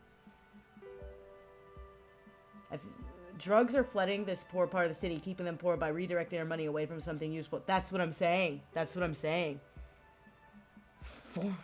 Formalin. You mean formaldehyde? Is that what you were trying to type? Oh, fuck, bro. I mean, yeah, I think that life is really dark and sad, and you know, like you guys know, I have schizoaffective disorder, but I've done drugs before in my life. I've never really been addicted to anything hardcore like meth or cocaine. I've done plenty of drugs in my life, and it's interesting that the country doesn't want to do anything for you. Like, the country, our country anyway, I don't know how it is in other countries, just completely mistreats people that have addictions, and it mistreats the mentally ill too, honestly. But, like, I mean, when you're this poor and there's just drugs circulating around, drug dealers also intentionally try to get you addicted too. They will intentionally sell you some shit, like some ecstasy pills or something that have some heroin in it, and then after a while you'll get all addicted to it, and then they're like, hey, you want some pure heroin? Here, do this. And no matter how poor you are, you will keep going back to give them money for that shit. Because, and the worst, and then it becomes the way you deal with your problems. So the more bad things happen, the more you're willing to give up to, you know, for that drug. It's fucking sad.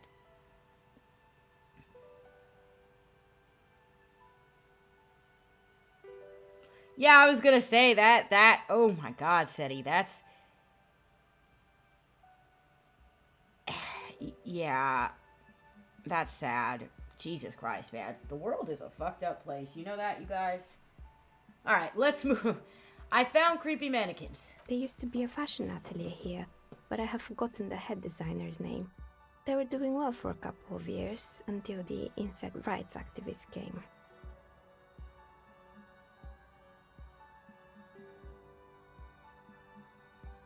Did she just say the insect right activist? Oh, fucking PETA! Great! I was waiting for us to criticize PETA.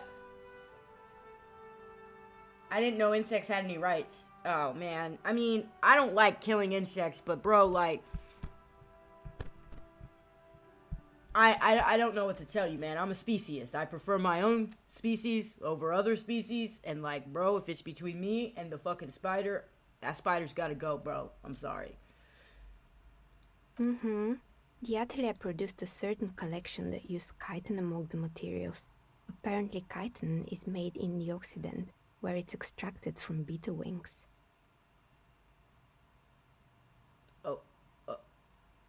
Okay. And you know how all kinds of political movements are big in the Occident. The activists shut down the biggest chitin supplier, which of course caused the price to skyrocket. You guys have real fucking problems? Because... I never thought learning about what businesses used to be in this building would be such a wild ride, but okay.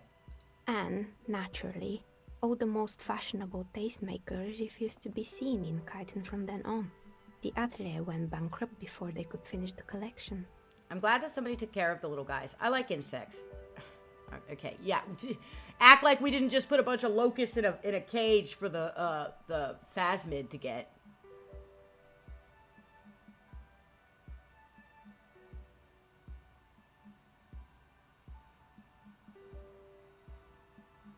Yeah. Yeah. Oh, the opioid issue is big. We have an epidemic here in the States when it comes to that. I guess Canada has a real big problem with the opiates as well. And yeah, I know someone who got off heroin, and he said it was hell on earth. He said it was so horrible kicking that shit. But insects don't have any brains or feelings. We don't know that, actually. Making clothes out of beetle wings is a terrible idea.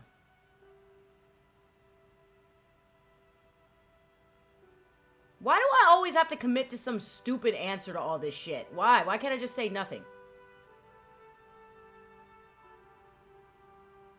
I mean, making clothes out of beetle wings is a terrible idea. It's just kind of a weird idea. They also... In Russia, there is a system where drug lords and shit trade people in to continue operating. So they drop off drugs, cops arrest the person, and they continue.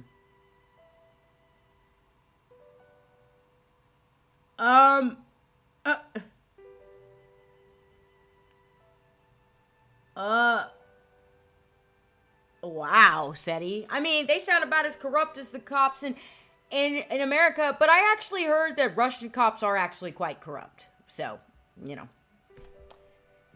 There was this guy, this Japanese YouTuber, who came to America, and he said one of the things he learned in America that freaked him out was that you can't put your hands in your pockets in front of a cop because they might shoot you. And he was, like, so surprised by that. He was like, what the fuck?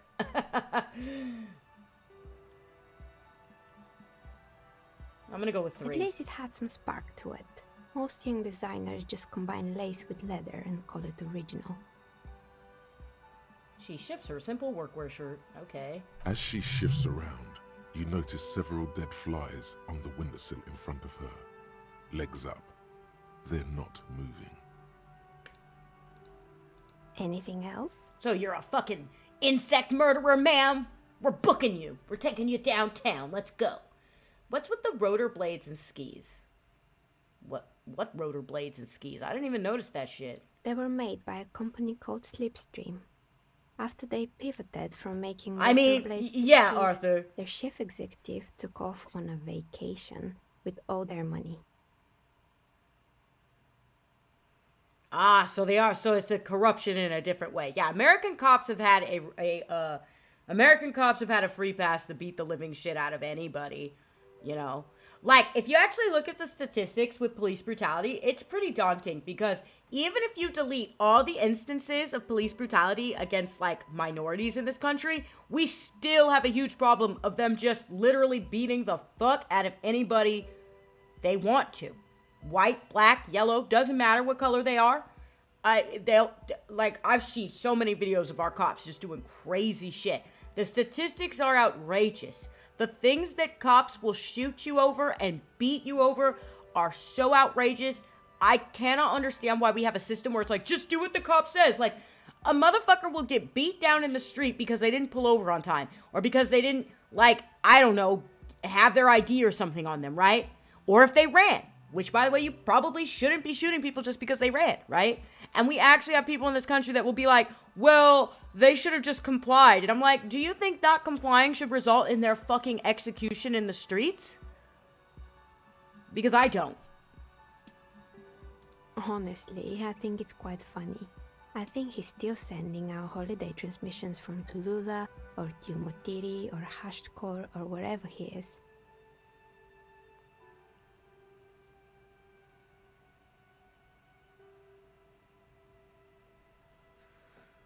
Running off with the company's money. Why hasn't he been arrested?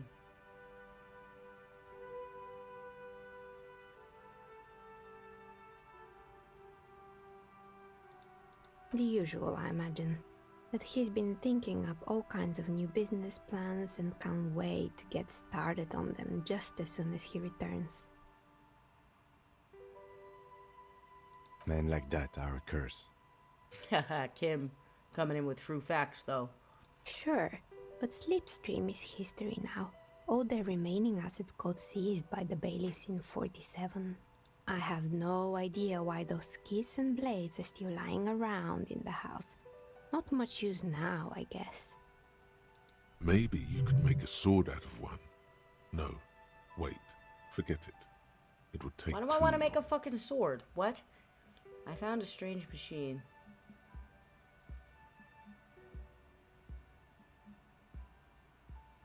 Fortress Accident, the radio game studio. She liked them. They were an interesting bunch. We talked about role-playing systems every now and then. Once, I even saw two of them get into fisticuffs over Wirral.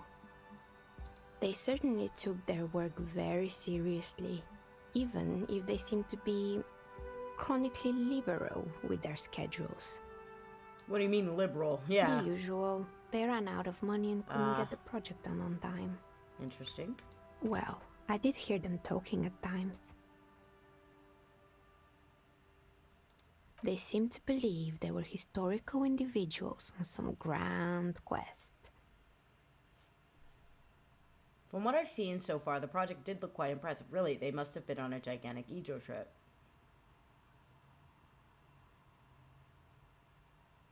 Yes, but when the money started to run out, they just began to complain a lot about capitalism. You know, how the markets are rigged to keep out new businesses and so on. I mean, is that not true, though? I mean, in one way, you have to manage your money. If you get a loan, or you have, like say you're trying to fund a video game, and you get, like, funds from, like, you know, fans or something like that. Hi, Jill. And if you do that, then, like, you have to manage those funds well. You can't just blame capitalism, right? Like, you are working within a corrupt system, but you can't just say, well, it's capitalism's fault that I mismanaged my money. Like, come on, bro. Like, you gotta take some personal responsibility. In the end, they just didn't get it done. They didn't have enough willpower to produce something truly historic. And to show up to work on time. And to show up to work on time. Yeah, because I've went on like 18 rants since I started talking to her, Jill. Like, I'm not even joking. She's right. Showing up to work on time is... I've pretty much commented on everything she said. Showing up to work on time is hard. No, scratch that. Showing up to work at all is difficult. Especially if you've been drinking.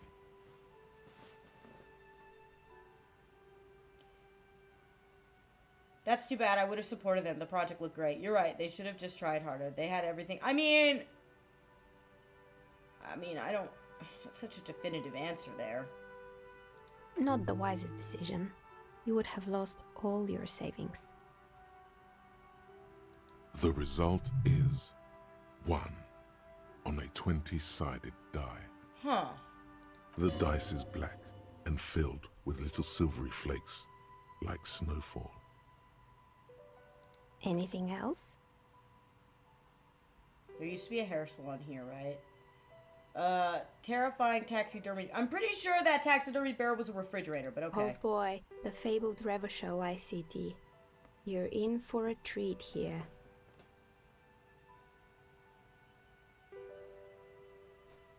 I mean, yeah.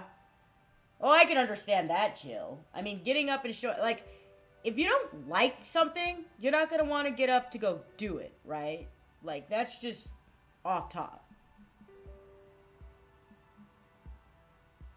The place was owned by two guys who had some rather innovative ideas about marketing. The bear was one of them. Now ask me about their other ideas.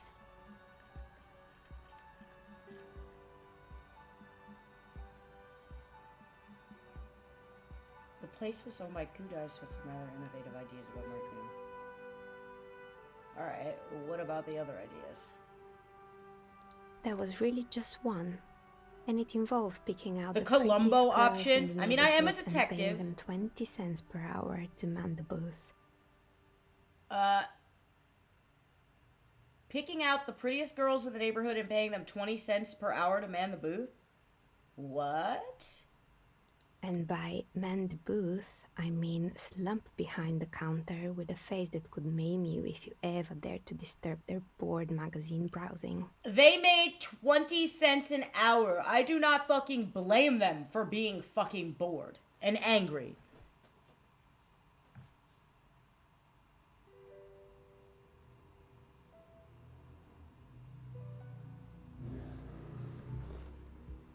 Yeah. Sounds like she really. I mean, didn't I understand like that, those Jill. girls. But you know, life, so. Fritta does the same thing.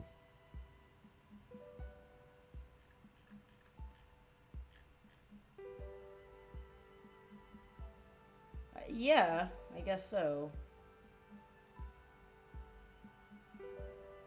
Yeah, 2. What do you expect? 20 cents per hour is dog's pay. Absolutely. Oh, but they did. They did show up to work, and not alone. There were also acne-ridden girlfriends and gorilla-like boyfriends loitering near the ice cream stand. What the fuck? And they already had the bear. Well, what about the bear? Yeah. The bear.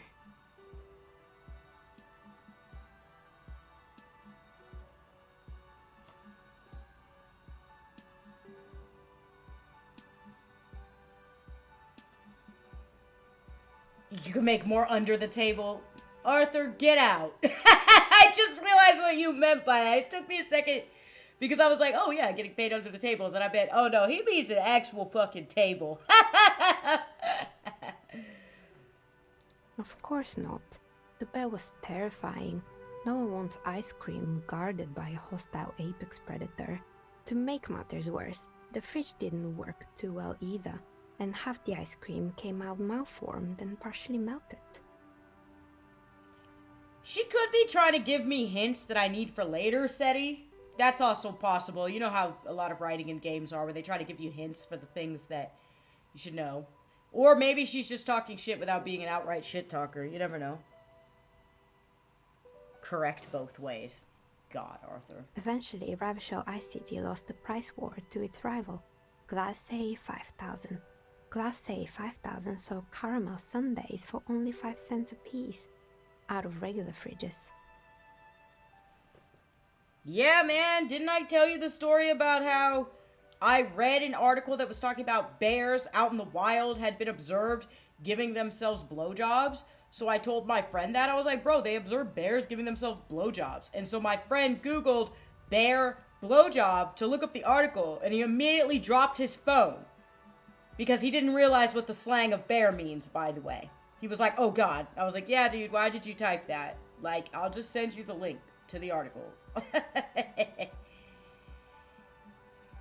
Alright, eventually Revachol Ice City lost the price war to its rival, Glacé 5000. Sold caramel sundaes for only 5 cents a piece, out of regular fridges. Okay.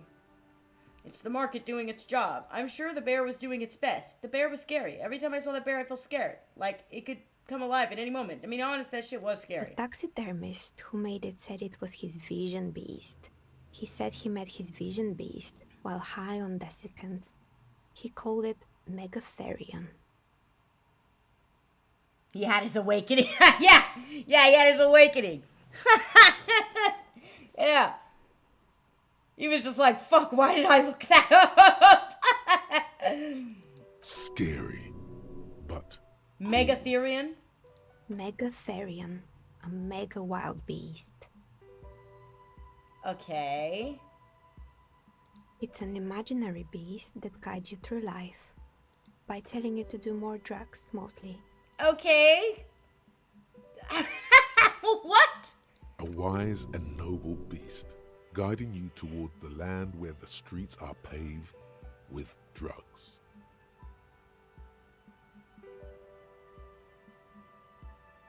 The horrific necktie tightens around your neck, strangely excited.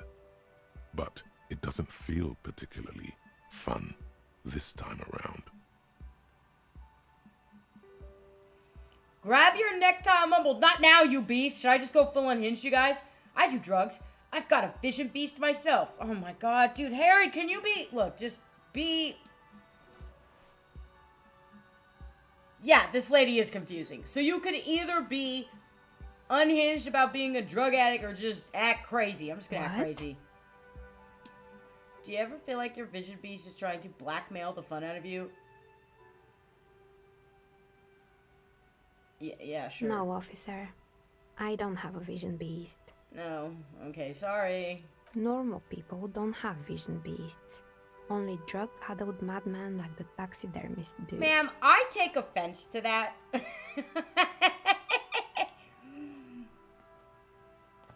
That was a hypothetical question. Of course they don't. I'm a normal person and I don't have a vision beast. What about... I had a dream one time where the aliens came down to Earth and said they can ascend humanity to godhood. And I asked them how, and they give me a crack pipe of meth. And I woke up... They're like, here, do these drugs, Seti. This will make everything better. You know what's funny, Seti? Is that I had a dream recently where there was like my apartment was on top of another house, and like there was a trap door in the floor, and I opened it and there were like aliens downstairs just chilling with the guy down there. Like he was just kicking it with the aliens. It was really weird. But maybe we all should start doing meth so that we can understand the world and gain vision beasts of our own. This was a hypothetical question. Of course they don't. I'm a normal person and I don't have a vision beast. What about horrific neckties? Do normal people have horrific neckties? Yeah! Neckties? I Her eyes guess they moved to do the sometimes, piss-colored officer. But I don't understand how it's relevant to our discussion. You know what? I'm gonna talk about what I want to talk about because you've been talking about what the fuck you want to talk about the entire time, Missy. You haven't answered my fucking questions when you have a big-ass window leading right out to the crime scene. And you want to act like you didn't see shit, so... Anyway, now you know the story of the fallen ice cream empire. Little sparkling embers under the window. Outside it's light. Light scatters from the low-hanging cloud cover. There's always the threat of snow. That was the basis of a Tool song. Imagine if aliens are real in a sense. They actually just some alien guys and you can chill with them. I mean, I feel like aliens are real just because of how large the universe is, right? So... I mean, you guys know I have wild beliefs, bro. I think aliens are here. I think they've been here. I think these motherfuckers live in the ocean. I think because the ocean is like the perfect place to hide. So I have all kinds of theories about aliens. But if you want me to be realistic about it, I think there are aliens this out in the universe. And I would imagine that if they studied us long enough, we could just chill with them. I mean, I feel like Star Trek is a future we could actually have if we tried hard enough. You know. Anything else? Mostly Another failed business, perhaps? the positive government here for a system that long Star Trek time. has, right? The Federation is actually one good example of a positive government system that got its shit together after a while and began to work for the good of the people and not for the good of the elite, right?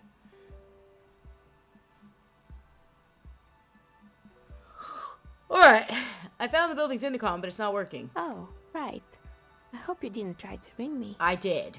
I think none of those doorbells work, including mine. I'm still in the middle of connecting the wires. The doorbell with the empty name card must belong to her then.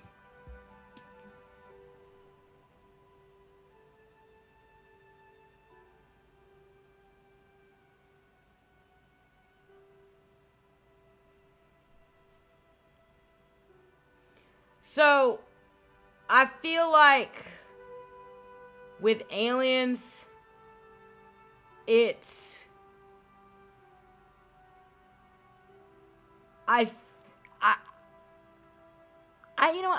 don't know. I think you have a point, Seti. Like, we wouldn't understand each other. But I think math is a universal language. And when I say universal, I mean universal, not just on Earth. I think math would be one of the ways that we could communicate with each other. Math and music. So you're telling me that the doorbell with the empty name card was yours? I was wondering about the Whirling in Rags. Is it part of the same building complex? I have a few more questions about the building. That's right. I haven't even written my name there. As I said, it's quite useless right now. It doesn't work yet.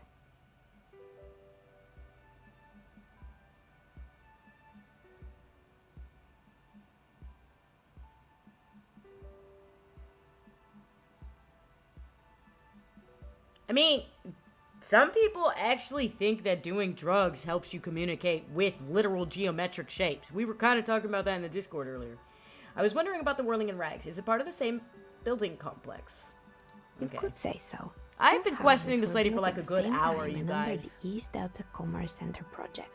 That explains why you can call the whirling from the intercom, albeit I doubt that anyone responds.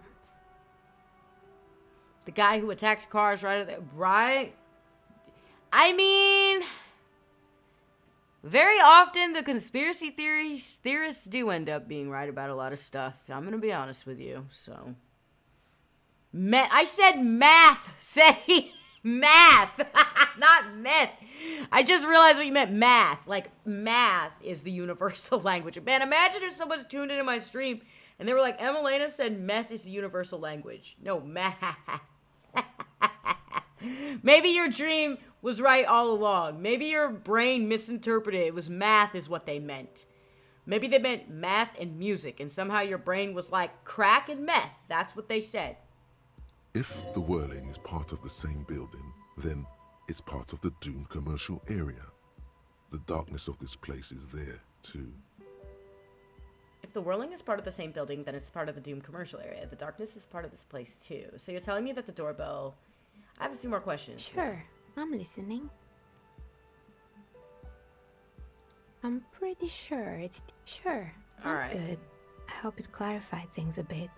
What Okay, else? I'd like to order a die from you. Where are we? What is this place? I have more questions about it. Let's see. Found the 2mm hole in the world. Okay. You feel nothing. Fuck! I should have Anything fucking is saved scum uncomfortably before I did warm that. in here. Wait, start taking off your clothes? You need to connect. Wait, what is happening? Huh? What?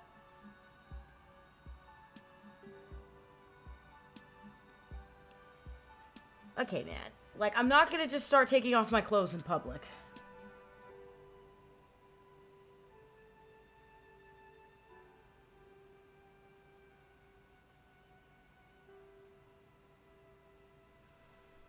Yeah, you know, they recently discovered that they think information can actually escape a black hole now. So they used to think that information couldn't escape a black hole, but they did all these, like, years and years and years and years of equations, and they found out that, like, they think that, information can actually escape it. Now, that's a bunch of smart people shit I don't understand, but yeah.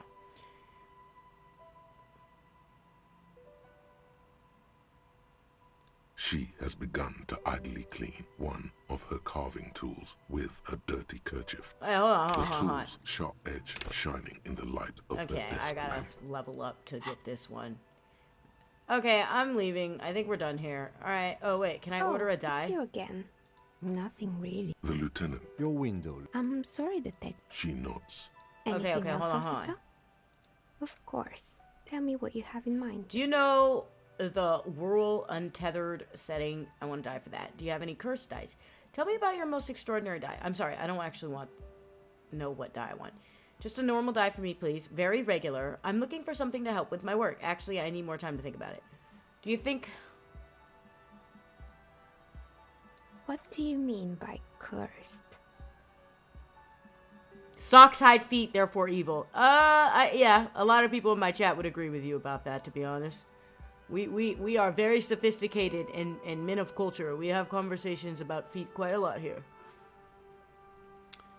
Cursed is this commercial area, as cursed is my life. Abracadabra, perish like the world.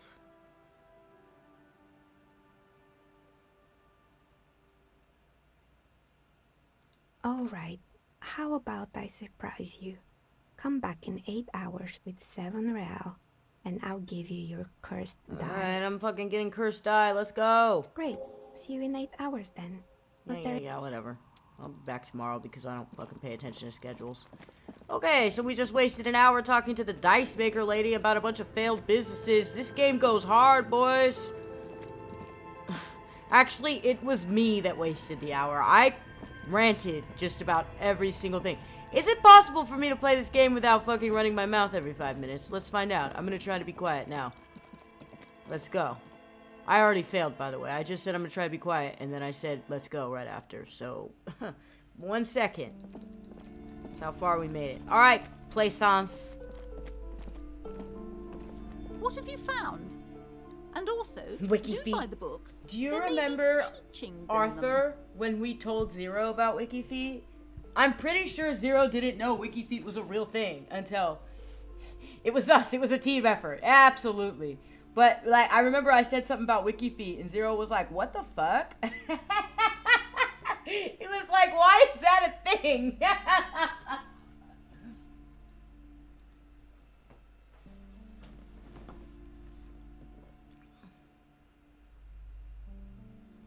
A novelty dice maker? Well, spit it out. Why does she need the dice? For some kind of sorcery? Dude, she's a fucking Sometimes they use gamer, the bro. bones of sheep. Like, I swear, this is how society looks at gamers. Like, what the fuck are they playing those games for? It must be some fucking magic. I'm like, no, man, I'm bored and I want something to do. I need some engagement in my life. Like, it's not that difficult to figure out.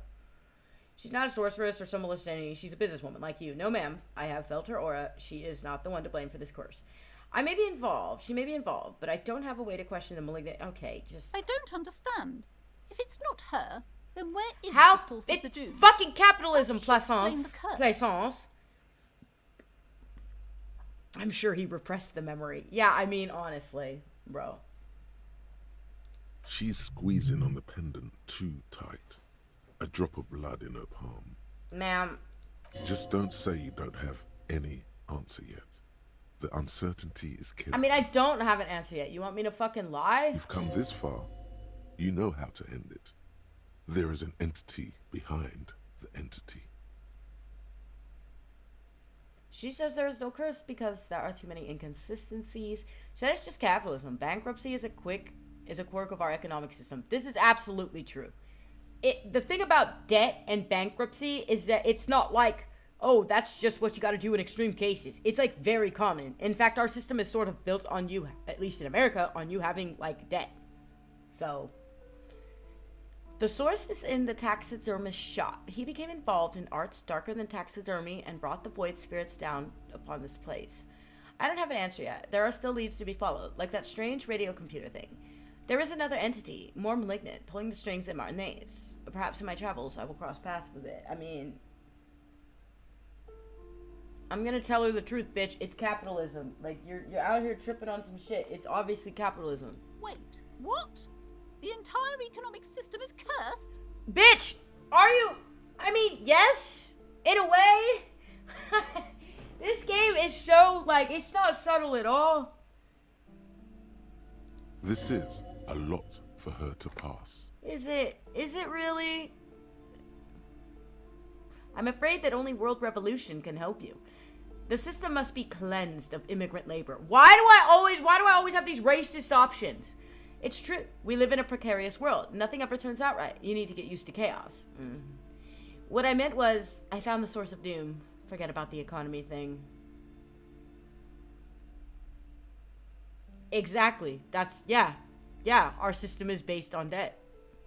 I'm gonna say 1. Another revolution? I understand what's going on here. You went in there, rummaged around, and accomplished nothing. And now you're telling me these intellectual things to cover up for it. No, ma'am. I'm telling you the reality of the fucking world you live in. Capitalism is fucking evil, and we are all its victims if we are not directly benefiting from it. Oh my god. God, dude. Fuck. It's okay. You don't have to. This game makes I me was fucking wrong to rabid. trust another person. I will manage You this know what, psychic calamity as I always Plaisance? have. Alone. Can I slap this On my bitch? Oh wait, I'm a dude. Huh? Violence against women is wrong. I do not agree with violence against women. As she has to, every day. I forgot my character's a dude, you know. And she has to. Thank you for nothing. Man, you know what? Do buy some books, a- or be on your way. Fuck you, Plaisance. Yeah, I don't like this bitch. Alright, I'm gonna put my fucking skill points into my shivers. Call it a fucking day, and I'm gonna go back. Total psychic collapse between you two right now. I am sorry we had to disappoint you, ma'am. Can we go now? Okay, Kim, Plaisance. I'm gonna go past my check again. I'll be back. The shop around you feels ancient suddenly. I'm gonna go try to pass my check now. Bum, bum, bum, bum, bum.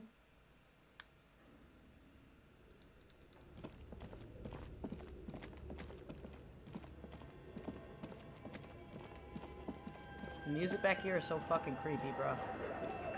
Don't like it. Alright, look. Oh, it's you again. Alright, Are let's you try this looking again. for I'm that? gonna save Scum, because of course I'm gonna save Scum. Hold up. I remember somebody in Zero's chat was like giving him a shit about save scumming, and I was like, I see no problem with save scumming in a game like, I think he was playing a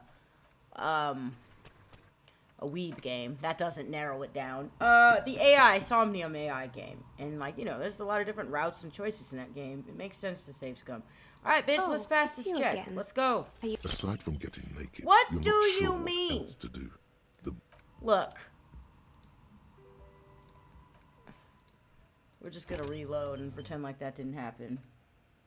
Kim is such a passive hoe. He's definitely a bottom. I mean... Which one of these is... Yeah, it's this one. We're save scumming, folks. No, does he save scum a lot? I mean, it makes sense to save scum in some games. I'm gonna be honest with you. When you're playing these choice games, I haven't been taking advantage of save scumming enough in this game. I'm gonna keep it real. Oh, it's you Look, again. man, pass the fucking a check. gust of Yes, cold let's air go. sweeps through the chimney. This... The stones and minerals on the shelves rattle as though agitated. For a moment, it almost feels as though you're outside the building, exposed to the He's like, just get naked. No, man, I don't want to get naked. I mean, isn't that like sexual harassment if I start getting naked in front of two people? Like, just like taking off your clothes. Oh my god. Okay, hold on a minute. Hold on. You guys, I'm getting a phone call. 1 second, okay? I'll be right back.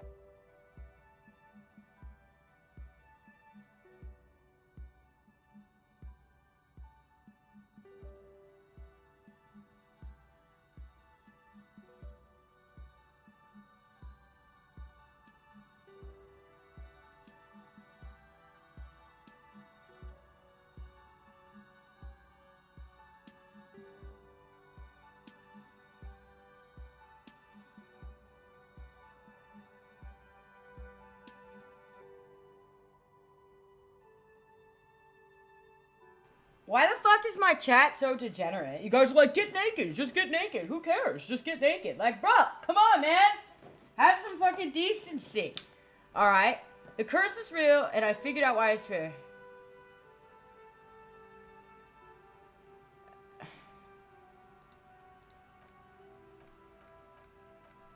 Okay. Didn't we already talk about this?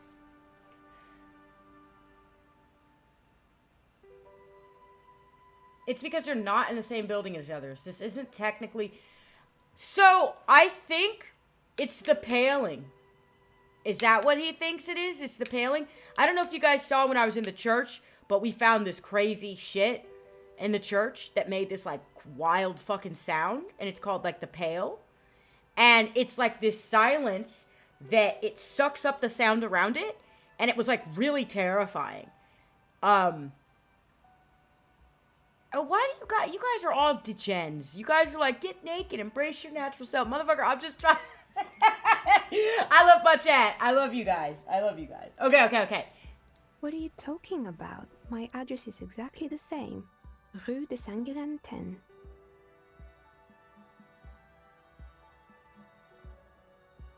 No, the old coal plant that used to be here was subsumed into the new venture. Its ruins swallowed up, yet it has a different address in the heart of the city. This used to be a coal plant. This doesn't make any sense. Are you saying my business was spared because of a technicality? Where is this coming from? Wait, okay, hold on. I'm just using logic. It's windy in here. You probably haven't properly sealed the chimney crown. It has different address in the heart of the city. Let's say I have my own methods. Unusual methods. Okay.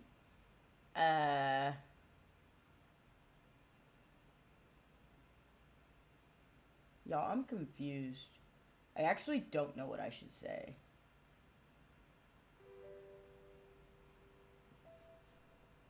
And what? Does it mean that I'm safe from failure? Don't let her become complacent.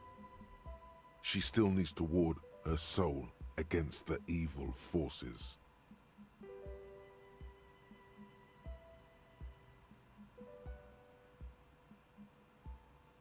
She starts laughing, her fingers trying to rub away the exhaustion from her face. I picked the second one from accident. I was trying to pick the other option. I was trying to pick the one below the one I accidentally checked, by the way. Do you know what this is?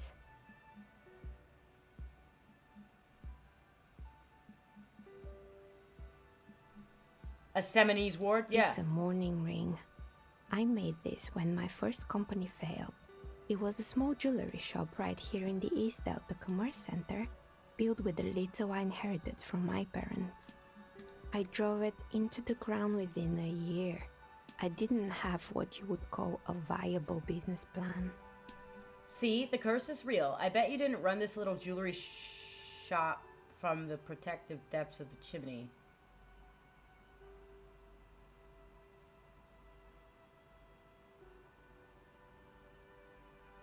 It wasn't just a jewelry shop either. I always thought that it was just the world you were supposed to try again and again until you finally succeed. Man, that's what they teach us in school, man, but the system is definitely rigged. And now you're telling me what? That it was all because I didn't run my little shops and ventures from a dump inside an abandoned chimney? And don't call it a dump. You've made it nice and cozy in here. I'm sorry. I don't know what to say. Yes, coincidence is all that safeguards us. Yeah. Or maybe it's the entire world that's cursed. It's such a precarious place. Nothing ever works. Just go the... I mean, I'm bordering on the insane route at times. That's why people like role-playing games. You can be whoever you want to be, you can try again. Still, there is something inherently violent even about dice rolls. Why do you say that, ma'am? It's like every time you cast a die, something disappears. Some alternative ending, or an entirely different world. I mean, she's talking about RPGs, but she's also talking about the nature of reality. Because once you make a choice, your other choices are now out the window. Right? I'm kind of far away from the microphone, I apologize. Because I had to grab something. And, but, like, your other choices are, like, now out of the window. Now that you've chosen one route.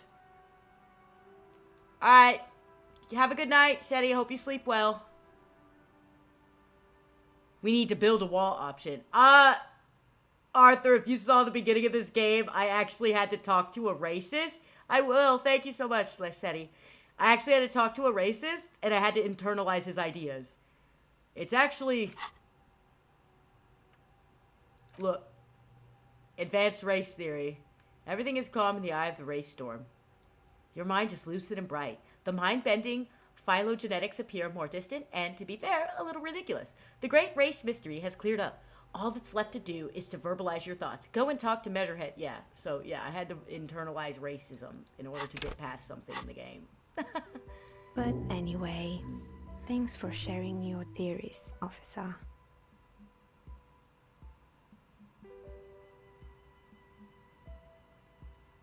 Alright, well, what is this? What are these thoughts I have to internalize? Hobo cop.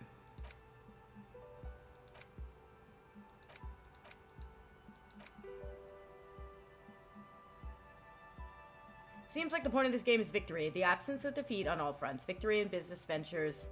Victory in love and over other people. Political victory. Ideological victory. Hell, even sexual victory. Definitely a lot of object-based victories too. Having things and not losing them. One problem though. Not a lot of victors in sight. Everyone's mostly losing. Why is that? And how do you not lose? The thing is that the system is set up to... The system... No, I haven't talked to Joyce since I found out about the Pale. Maybe I should go talk to her next. I'd like to learn more about the Pale. That shit was terrifying. So, the system is set up so that only a few people can win. Like, that, at the very least, that's how it is in the United States, okay? I cannot comment on how it is in every other country, although I would say if they're under a similar system, it's probably the same, you know, or similar. But there just can't, not everybody can win. Like, you will hear people say things like, oh, well, you know, minimum wage jobs are for teenagers. They're not for grown adults. So, minimum wage is supposed to be lived off of. Actually, motherfucker, minimum wage in the United States used to be able to support a family of 5. And then Reagan came in, changed up policies, and made it so that that's not a thing anymore, right? And the idea of minimum wage is supposed to be the minimum amount that you can live off of. But that's just not the case anymore. Now they're like, we're going to pay you $9 an hour to deal with customers screaming and yelling at you all fucking day over some bullshit. And I honestly just... I don't know, man. I don't know. I don't know where I'm going with this.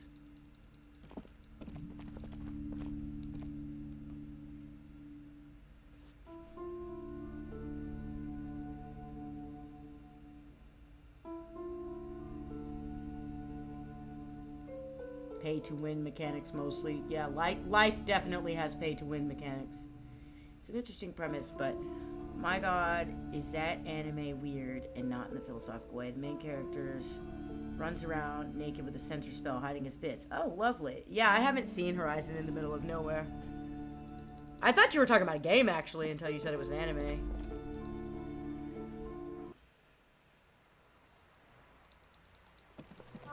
Let's go talk to Joyce. I'd like to see what she has to say about the pail. Because, like, yeah, that shit was actually fucking terrifying. Wait, where is she at? She's this way, right? Yeah. She's back this way. I'm finally learning the layout of this area.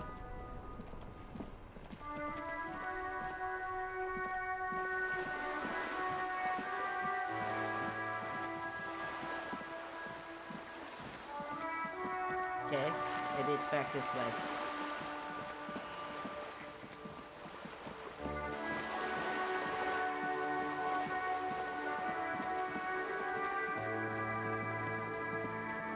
Maybe I can ask Joyce for more money.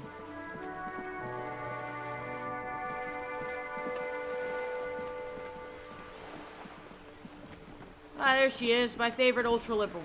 Hello, Joyce. You're back. Good. What can I help you with?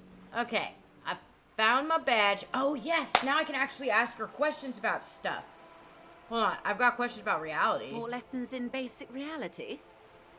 My favorite part of the day. Go ahead, ask me anything. This doesn't seem like I'm gonna be able to pass this because this has got to be about the pail, right? I think it's about the pail. Okay. Glad to have been of assistance. By love, you did. Fast, observantly, like an electronic printer. Pleased to meet you, Lieutenant W. Freighter Dubois. I am glad to see a man of high W. qualification. Freighter Dubois? The situation is precarious. What is W. Freighter? What does that mean? Is that a language I don't understand? I gotta go grab... Where's my drink? There it is. Glad to see a man of high qualification. The situation is precarious. What can I help you with, Lieutenant Freighter? Is that my actual fucking name? I thought my name was fucking Harry. Yeah, I'm assuming that question is about the pail. I could just save scum and try to get an answer out of it, but we'll see.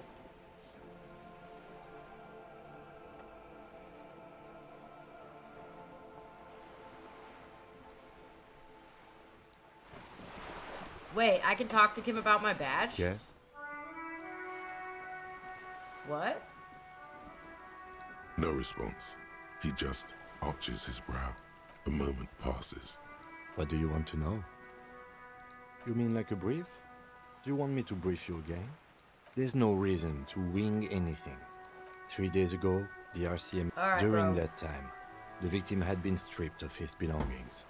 The caller did not identify him, but used the word lynching. There is an ongoing labor dispute between Wait, the local dock workers is and that- the logistics company Wild Pines. Is I was that told we should approach common the death as knowledge part of what this that dispute. means? Or is that something that's specific to the game? I've actually never heard that term before. Okay then. Was there anything else you wanted to know? No, it's not a particularly mysterious case. The lieutenant adjusts. Good. Alright, fine. I don't know where we're going with this. Maybe. Let's see.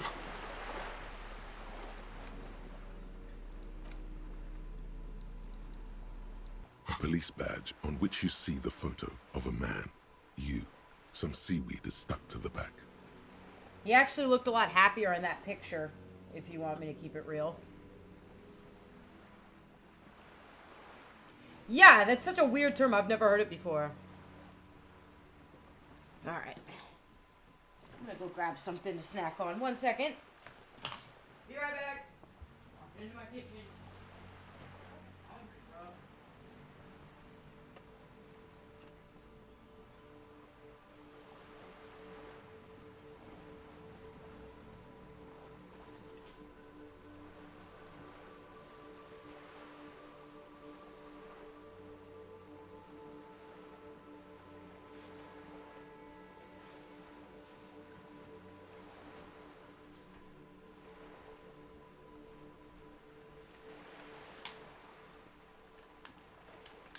Alright, I'm back.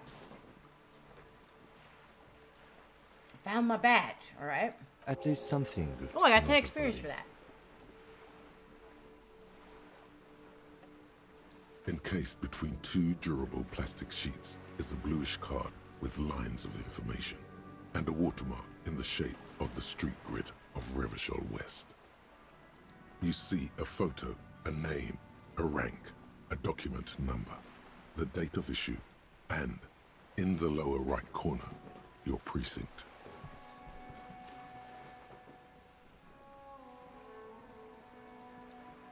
The man keeps winking at you with his green-gray eyes. The photo is old, no doubt about that. Good choice. A newer photo would look different. 8, maybe 10 years. The guy in the picture. Yeah, he is looks a rather lot good younger looking. in the picture. He's got a nice haircut and is distinctly lacking in massive sideburns. Ha! What do you think? His face is already contorted by the expression. Although it looks less grotesque, it looks better on him because he isn't in as much pain while producing it as you are now. Although there's already a hint of that pain, certainly. Don't be fooled. The bad times have already begun. The badge in your hand shines as you rotate it. Catch it. Harrier. That's long for Harry. So you are Harry. Evrard was half right. Probably not a lot of people know your full name. Whoever told him you're Harry Dubois didn't. Harrier. Huh. What kind of name is Harrier? Yeah, honestly. It's a wartime name. Revolutionary. The kind mothers give their sons during troubled times. Like Undying or Boxer or Ironhide. Oh! That's interesting. I don't want to be Harrier Dubois. Pleased to make your acquaintance, Harrier Dubois. He's not going to call you Harrier. He'll keep calling you officer when he's angry with you, and detective when he's not. I knew it! Yeah, I knew it! He kept calling me officer when I was like, you know, going around with my bullshit. And he was calling me detective when he thought, when he had like, you know, when he thought I was doing something respectable. So when I like, fuck off and do all these side quests, he'd be like, whatever you say, officer. I'm like, alright bro, so you don't approve of my decisions. Got it. The badge in your hands shines as you wrote. Lieutenant W. Freighter. W. Freighter. The lieutenant is a rank above sergeant and below captain. It's the highest rank in the RCM that still does field work. I am a lieutenant. W. Freighter. The title of Freighter is added to your rank when you decline a promotion to a higher rank. In your case, captain. You have declined twice, thus you're W. Freighter. Decline. There are many reasons one would do this. The rank above you in your precinct's décomptage might be taken, or sometimes promoted officers do not want to replace their superiors out of respect.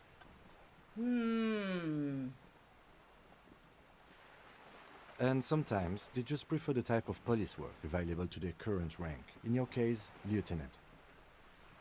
Heavy-duty case-solving machine. What's a decompose? Yeah. Décomptage is the hierarchical system employed by the Revachol citizens. These accents are It killing means me, counting bro. down to twos. My American English is like strong. It means counting down to twos.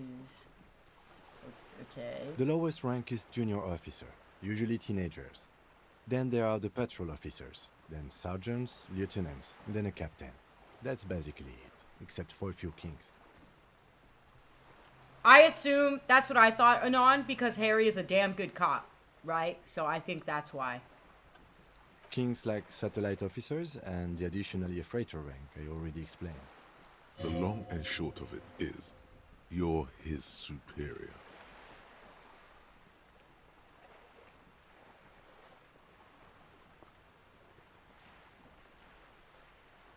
You are given the title of satellite officer if your partner is quickly promoted through the ranks and you rise with him. You don't seem to be. No, Harry is probably the satellite. So you've been putting up with all my bullshit because I'm your superior? So you've been putting up with me because we're the same rank?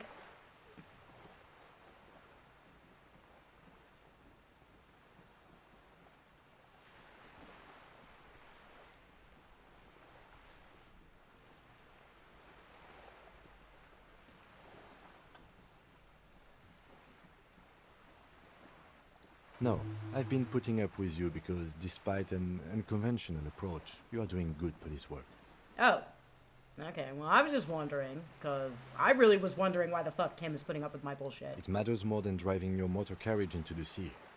And now we've even found your badge. Why does Kim think that I'm worth any of this? I am obviously, I mean, yeah, I know I'm a good cop, but it's like, it doesn't matter more than me driving my fucking car into the sea. That's actually a big flaw, okay? One might say that's a make or break it type of flaw. Just saying. He trusts you, for now. Try not to spoil it. Yeah, he didn't know I was a better rank than him. I thought my rank was drunk. Yes, apparently you've had a rather successful career in the past, and this leads me to believe maybe your current situation is only temporary. So this is the answer. Remember when I asked, I was like, why does Kim respect me so much? It's because he thinks the situation is temporary. He thinks that, I think he understands that the system causes people to collapse. Good. Such a small yet precious thing. Expensive paper caught between thick plastic, like a fly in amber. That's just the serial number. Revachol, Jamrock, Precinct 41, with some numbers thrown in there for good measure. 7th of November, 50. 4 months ago. I'm guessing that's when you were promoted to the rank of Lieutenant W. Freighter. A new badge usually comes with a new rank. You seem to have been doing well then. The case created a lot of edge you have to take off. The death march really gets us going.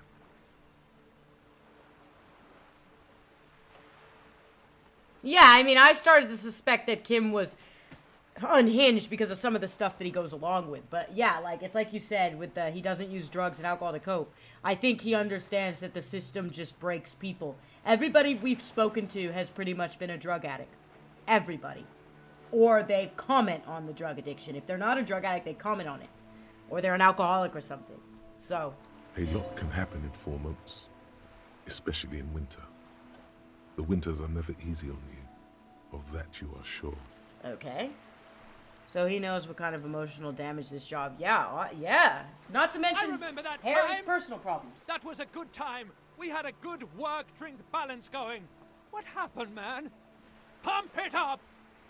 Okay, bro, we're trying not to drink. Necktie. Remember, that was one of my goals, to not be completely drug addicted and unhinged in this playthrough. And I haven't done any drugs yet, and I haven't drank yet. So I think I'm doing pretty good. So let's see. Precinct 41. Yes, it's the designation of your precinct. 41. Like mine says 57. The 57th is mostly industrial harbor. A lot of asphalt. The 41st is... Is what? Unhinged as fuck? It's a tough station to work in. You have all of Jamrock to cover. That district should have 3 precincts, but money is what it is. Huh. Okay. It's no wonder you are like you are, he thinks. But then again... But then again, it's a legendary district, and a hell of a station too. It must be an honor and a curse. to work with people like Price, McCoy, Berdiaeva. Who the fuck are those people? I don't know who those fucking people are. And you? Is it an honor to work with you? No, bro. Don't ask him. Ask yourself. The badge in your hand shines as you rotate it, catching light. You see lines of information on it, and a shining watermark.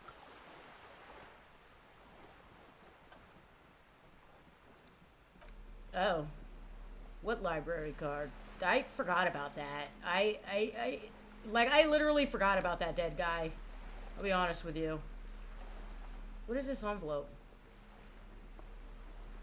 Oh, I can actually read what's inside You here? take the legal documents out of the envelope. A 12 to 40 month construction period and the zoning plan in the addendum.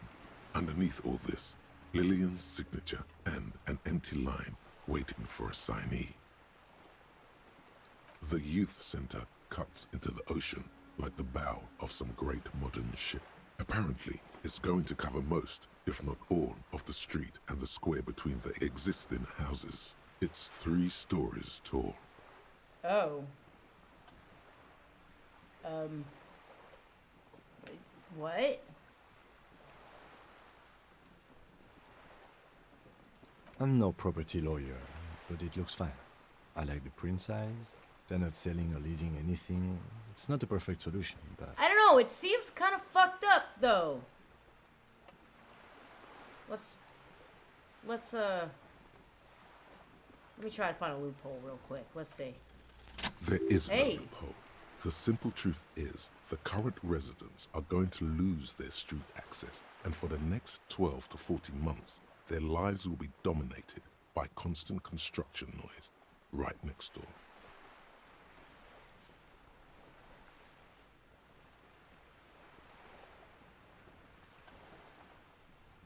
These people are going to have to move away because of the noise. Of course, I should have seen it. Yeah, do you remember when I said that, like, Kim doesn't always seem to think outside of the box? Like, did you not think about that? Like, that's one thing I don't like about Kim, is, like, he's not only is he passive, but, like, I can deal with his passivity, but he kind of, like, doesn't think outside the box, whereas Harry relies a lot on intuition, so... Eval probably has eyes on us, but if the second signature were to be... Ah, somehow there's where we wrong- get the shitty signature idea from. I was wondering. He won't say it outright, but he's suggesting forgery. I mean, yeah, why not? Forgery, yes. It would render the document invalid. That's illegal. I expected more from you, Kim. Nah, bro, let's do it. It's not the sort of act I would normally encourage, but under the circumstances, if done discreetly... I'm it glad may be Kim the only agrees way with to me on save that, what's left of the actually. village. I'm glad Kim agrees with You me on probably that. don't have a pen. Here, you can keep this. I have another one. Oh, is he gonna let me sign this shit? Or you could try to trick Everard. Get someone random to sign the document. By the time the union boss finds out, your business here will already be concluded. Alright, look. I'll deal with that later. Okay, so is...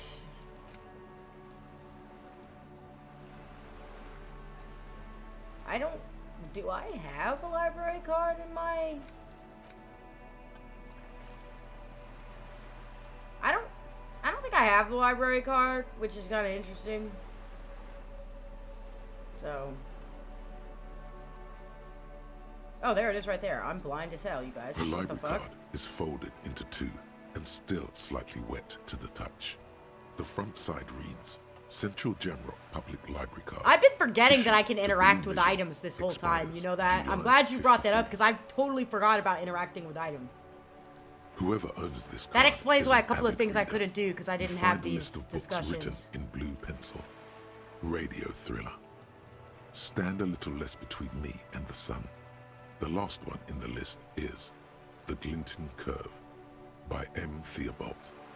A library stamp indicates that the book has been returned. Most of these titles seem to be... Yeah, I was gonna say they sci-fi. sound like sci-fi. Some thrillers too. I love sci-fi personally, so I agree with their taste. Yeah, I'm gonna try and get the drunks to sign it. I remember a couple of people told me to get the drunks to sign. I think you did and another person, so that's what I'm gonna try to do. If lost, please return the card to the library. Ah, there's the phone number. Dial 005 02 55 211 or visit us at Moreau Street, 78, Jamrock. Business hours, 900 to 1800. We should first decide what to do with the body before taking any other actions. Let's take another look at the body and talk things through. Alright, where's the fucking... I don't remember where the body is, so, you know... Yeah. Yeah. Let's go. Is it over here, or... No, it's in the... where the villagers are, right? Yeah.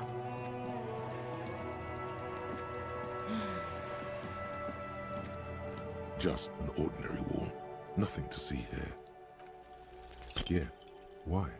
Why must we stop to look at this wall every time we pass by?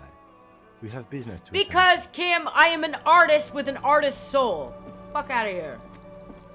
Damn it. We do stop at it every time we pass by, though. He's not kidding. Every fucking time I pass by it, I stop to ponder on it, so... Whatever, Kim. Fuck off. Alright, have a good dinner.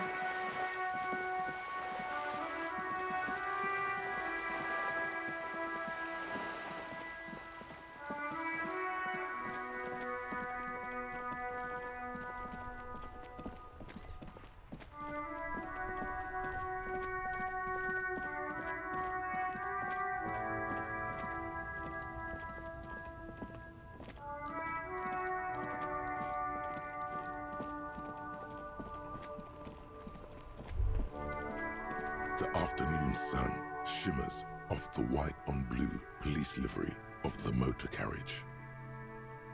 Do something important? Something murder-related? There's always something important.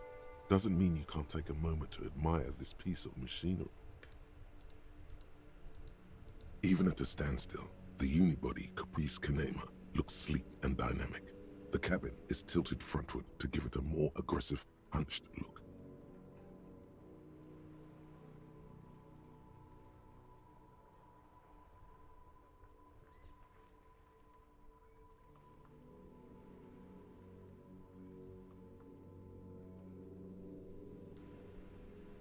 Someone has waxed it recently. That machine really puts the loco back in locomotion. What the fuck?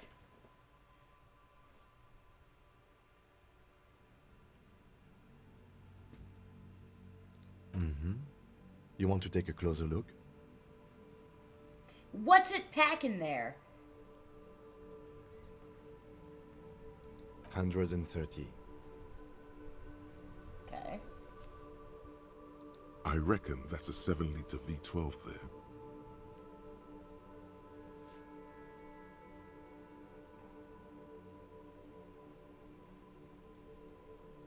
Mama serving some serious macaroni. What? Come on, bro. Please don't talk like that. 7.2. Supercharged. Saying these words brings him immense joy. Yes. An extraordinary machine.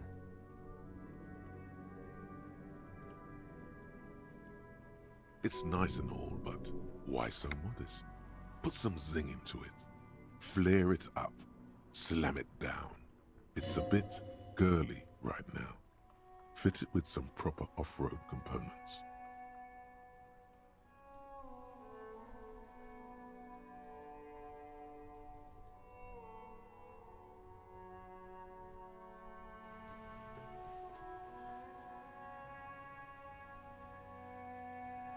V12, I would hop on anyone with that under the hood. I mean, apparently Harry and Kim can date at some point. So, it's a bit girly. You need to slam it, Kim. Make it more imposing. With a winch and mud tires, we could take it off the beaten path, Kim. Why would he do that to his car? Sorry, I'm not following you. Kim's like, what the fuck? Lingo it up. Drop the ride to Hundo Mill. Get the camber to Frosty minuses. What the fuck? I'm not either. Don't know why I said that. No, that's porno tuning. Yeah, Anon. I don't know if they can date, but Anon said you can at least choose some option to make sexual tension between them. Anon's beat the game before. So yeah, apparently there can be like sexual tension between them. Porno tuning? Use bigger words. It needs a massive arrow kit and gargantuan roof-mounted... This sounds very American. Trust me, it's cool. Porno. That's short for pornography. So what? What's wrong with pornography?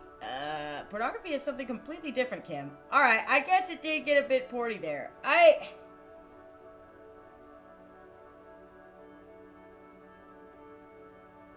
Alright. Pornography is something completely different, Kim. I'm literally going to say that and just play it serious like I don't understand his sarcasm or his joking tone. That's a negative on the porno. Thank you, though. Alright, whatever, Kim. No one in the history of convictions has been more sure of anything. Fine, Kim. You're boring. Let's go. So we need to go to the boardwalk. Where the body is. There's a body at the boardwalk. Best kind of tension. I mean, yeah.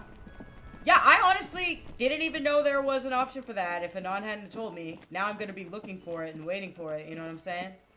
Because I told him I wasn't really worried about spoilers.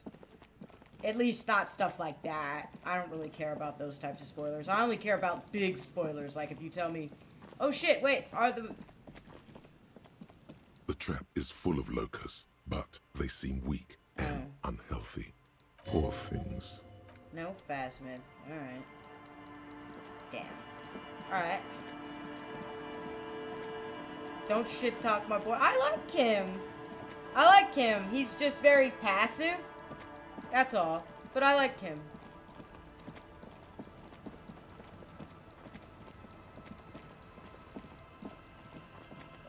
Hold up. What were we doing? Hold up. I need to look at the map. Uno momento, because I don't remember where we're going. So the waterfront church. Oh, what? I can fast travel now? Is this a thing? How long has fast traveling been a thing? Anyway, I need to go to the boardwalk. Yeah, I think that's where I need to go. Big spoiler! Yeah, Darth Vader died. It was a very unfortunate death. Is this the way? Yeah, I think this is the way. Let's go up here. Just so you know, I'm probably gonna stop streaming here in about 15 minutes or so. Amazingly, my internet hasn't interrupted at all. So that's cool. Oh wait, is this not the way to the body? You guys, did I go the wrong way? Am I... Oh no. Oh no, I've gotten myself a little lost. Oh no. No, I went the right way. Yes. Yeah, I just left this body here for like 2 days, just to be clear. There's some tear. Okay, I already examined this. Alright, bro, what's up? We gotta look at this body. The coin viewer and hold on to something. The wind is so strong. A man lies on the boardwalk. His limb. From where I stand, I can see two options. We either take the case and follow the leads to identify the body on our own, or we report back to the station and leave this for our colleagues to handle. We found him, we All should right. finish this. We've already examined the library card. Let's call the Jamrock Library from my kinema. See if we can learn anything about this Billy Méjean. Yeah, one thing I noticed about Harry is that he does seem to just be able to talk to anyone. He does seem to be able to... And I really talk to anyone about anything.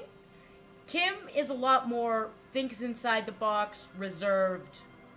Harry is more like, can just he's just a free spirit, I guess. And while we're there, we should also call the station. Let them know that we are taking the case. Okay, let's go. Alright. So now that I just figured out that we can fast travel... Oh, okay, what? Now I can't fast travel? Oh, I think you have to be at a location to do it. You know, I honestly don't know. Who cares? Maybe I just imagined being able to fast travel. Who knows? My brain don't work so good, y'all.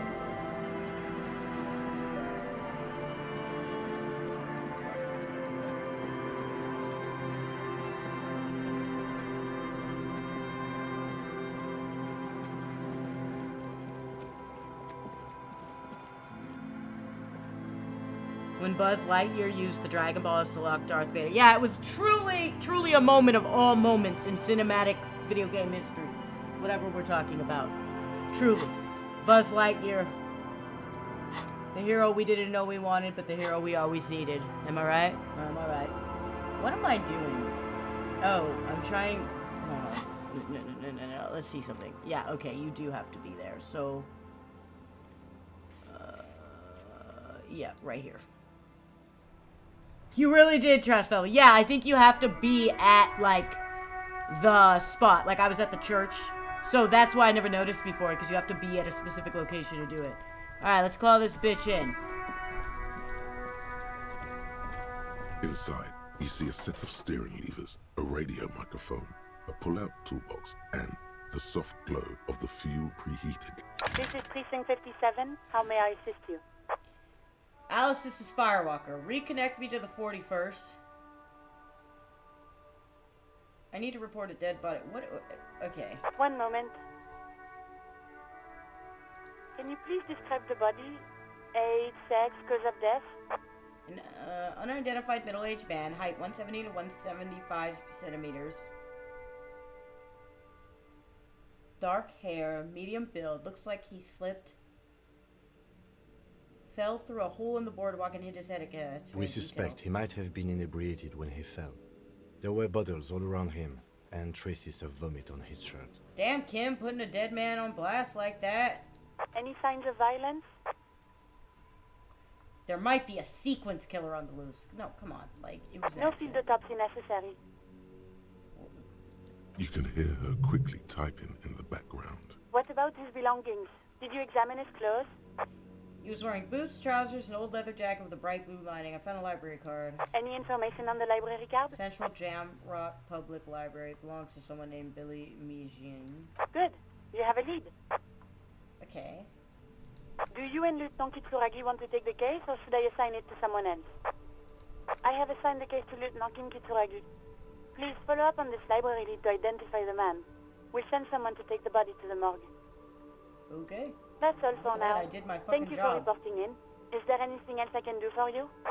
Connect me to the library. Hold Let's on, figure this officer. out. Am I actually getting my fucking job done? Amazing. Oh, come on, man. I've Stop. got Central Jamrock Public Library on the line, and I've already introduced you to their librarian. Connecting the call in 2, 1.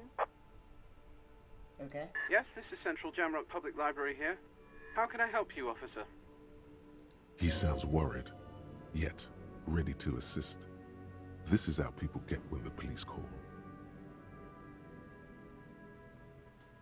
Yeah, right? You don't want to be caught in, like, dirty underwear and shit when you die, because somebody's going to be like, yeah, they had shit stains all over their boxers when they died. He sounds worried, yet ready to assist. This is how people get when the police call. I mean, yeah.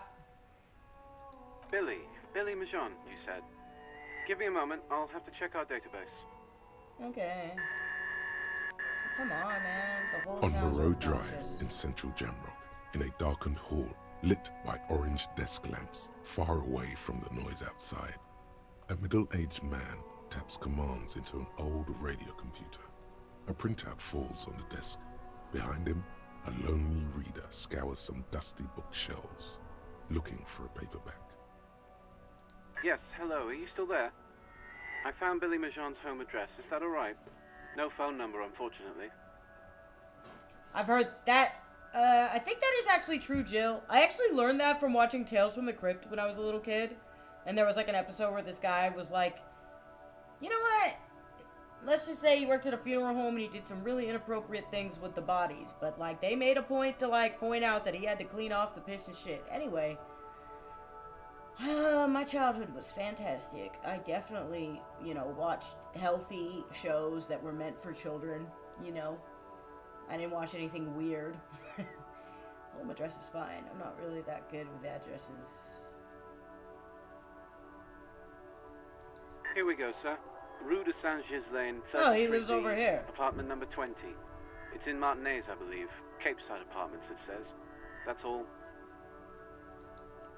That's where the smoker on the balcony lives, isn't Yeah. it? Do you have any other information? Thank you, that's all for me. I have no other questions. It says here that they returned their last book just a few days ago, but I wasn't at work that day. Marie? Marie? Do you remember a reader named Billy Majon? They returned a Tybalt book the other day. Yes, it was my colleague Marie. She said that it was Billy's husband who returned the book. He also asked for this new sci-fi release, Lowe's Radio City 87, but we don't have it yet. So Billy Magine is a woman, not a man? How did your colleague know that it was her husband? Do you know the husband's name? Can Marie describe to me what maybe they're gay? Why do you assume that it's there? Maybe okay. There's also 2 girls, 1 cup. Yeah, exactly, bro. Exactly. So Marie knows Billy. She's been working here longer than me. Sometimes her husband it is a returns woman. some books for her. So that must have been her husband that was dead. Okay, I guess they're not gay. And then goes for a little drink later, on the lookout. Sorry, no. Marie only knows him by sight. Marie!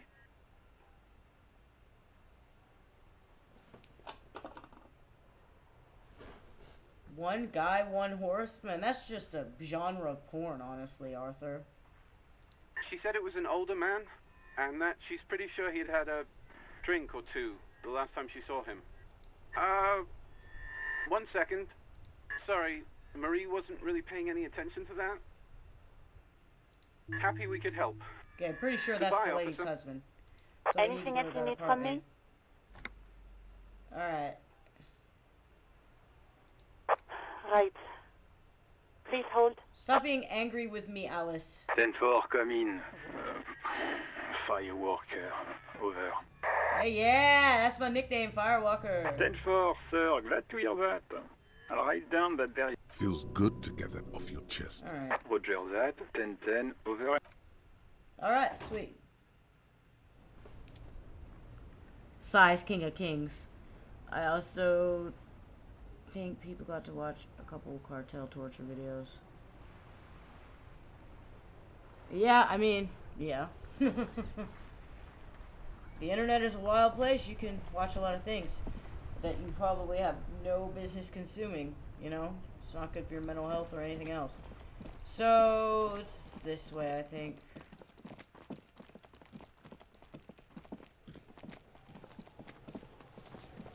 No, it's not.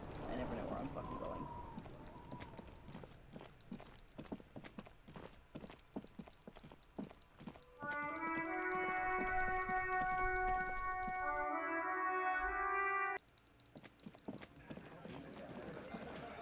Again, you find yourself looking at that big old window. Yeah, your mother. Alright, man, whatever. I said there's something out there. He's like, yeah, your mother. Alright, well, look, I'm gonna save. Alright, perfect. I'll be the one with the cool song. I can remember the name, but it's groovy anyway, because that song played in the background of the execution, people associated the two. Wow, that's fucking insane. Well, like, have you ever seen A Clockwork Orange? There's a song in that movie that I will forever associate with something really bad because of how it happens in the movie. Like, he sings this song while he does this horrible thing, and because it's so over the top, I'll forever associate that thing, you know. I wasn't curious, Jill. I wasn't curious at all, but thanks for letting me know. You know what? And that's a great place to sign off for the day. I'm gonna be honest with you. Because I'm kind of tired and I got a couple things I need to do. I need to finish writing a script for a video I'm working on. I need to make something to eat. And I think I just saved. So yeah, I think I'm gonna call it a day on the stream.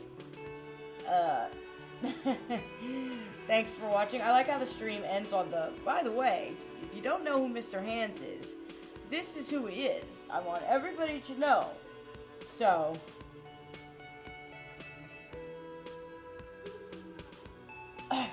Anyway. So I actually accomplished a couple things. Important things.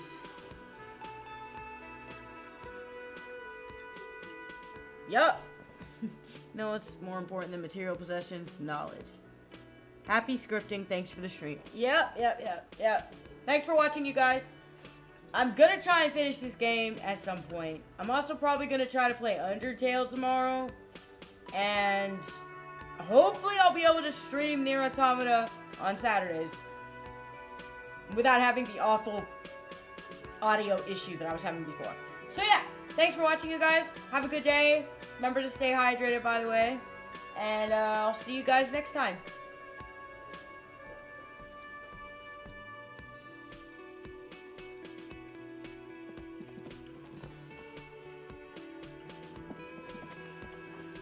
Hey, was there... Well, well. Bringing in that new...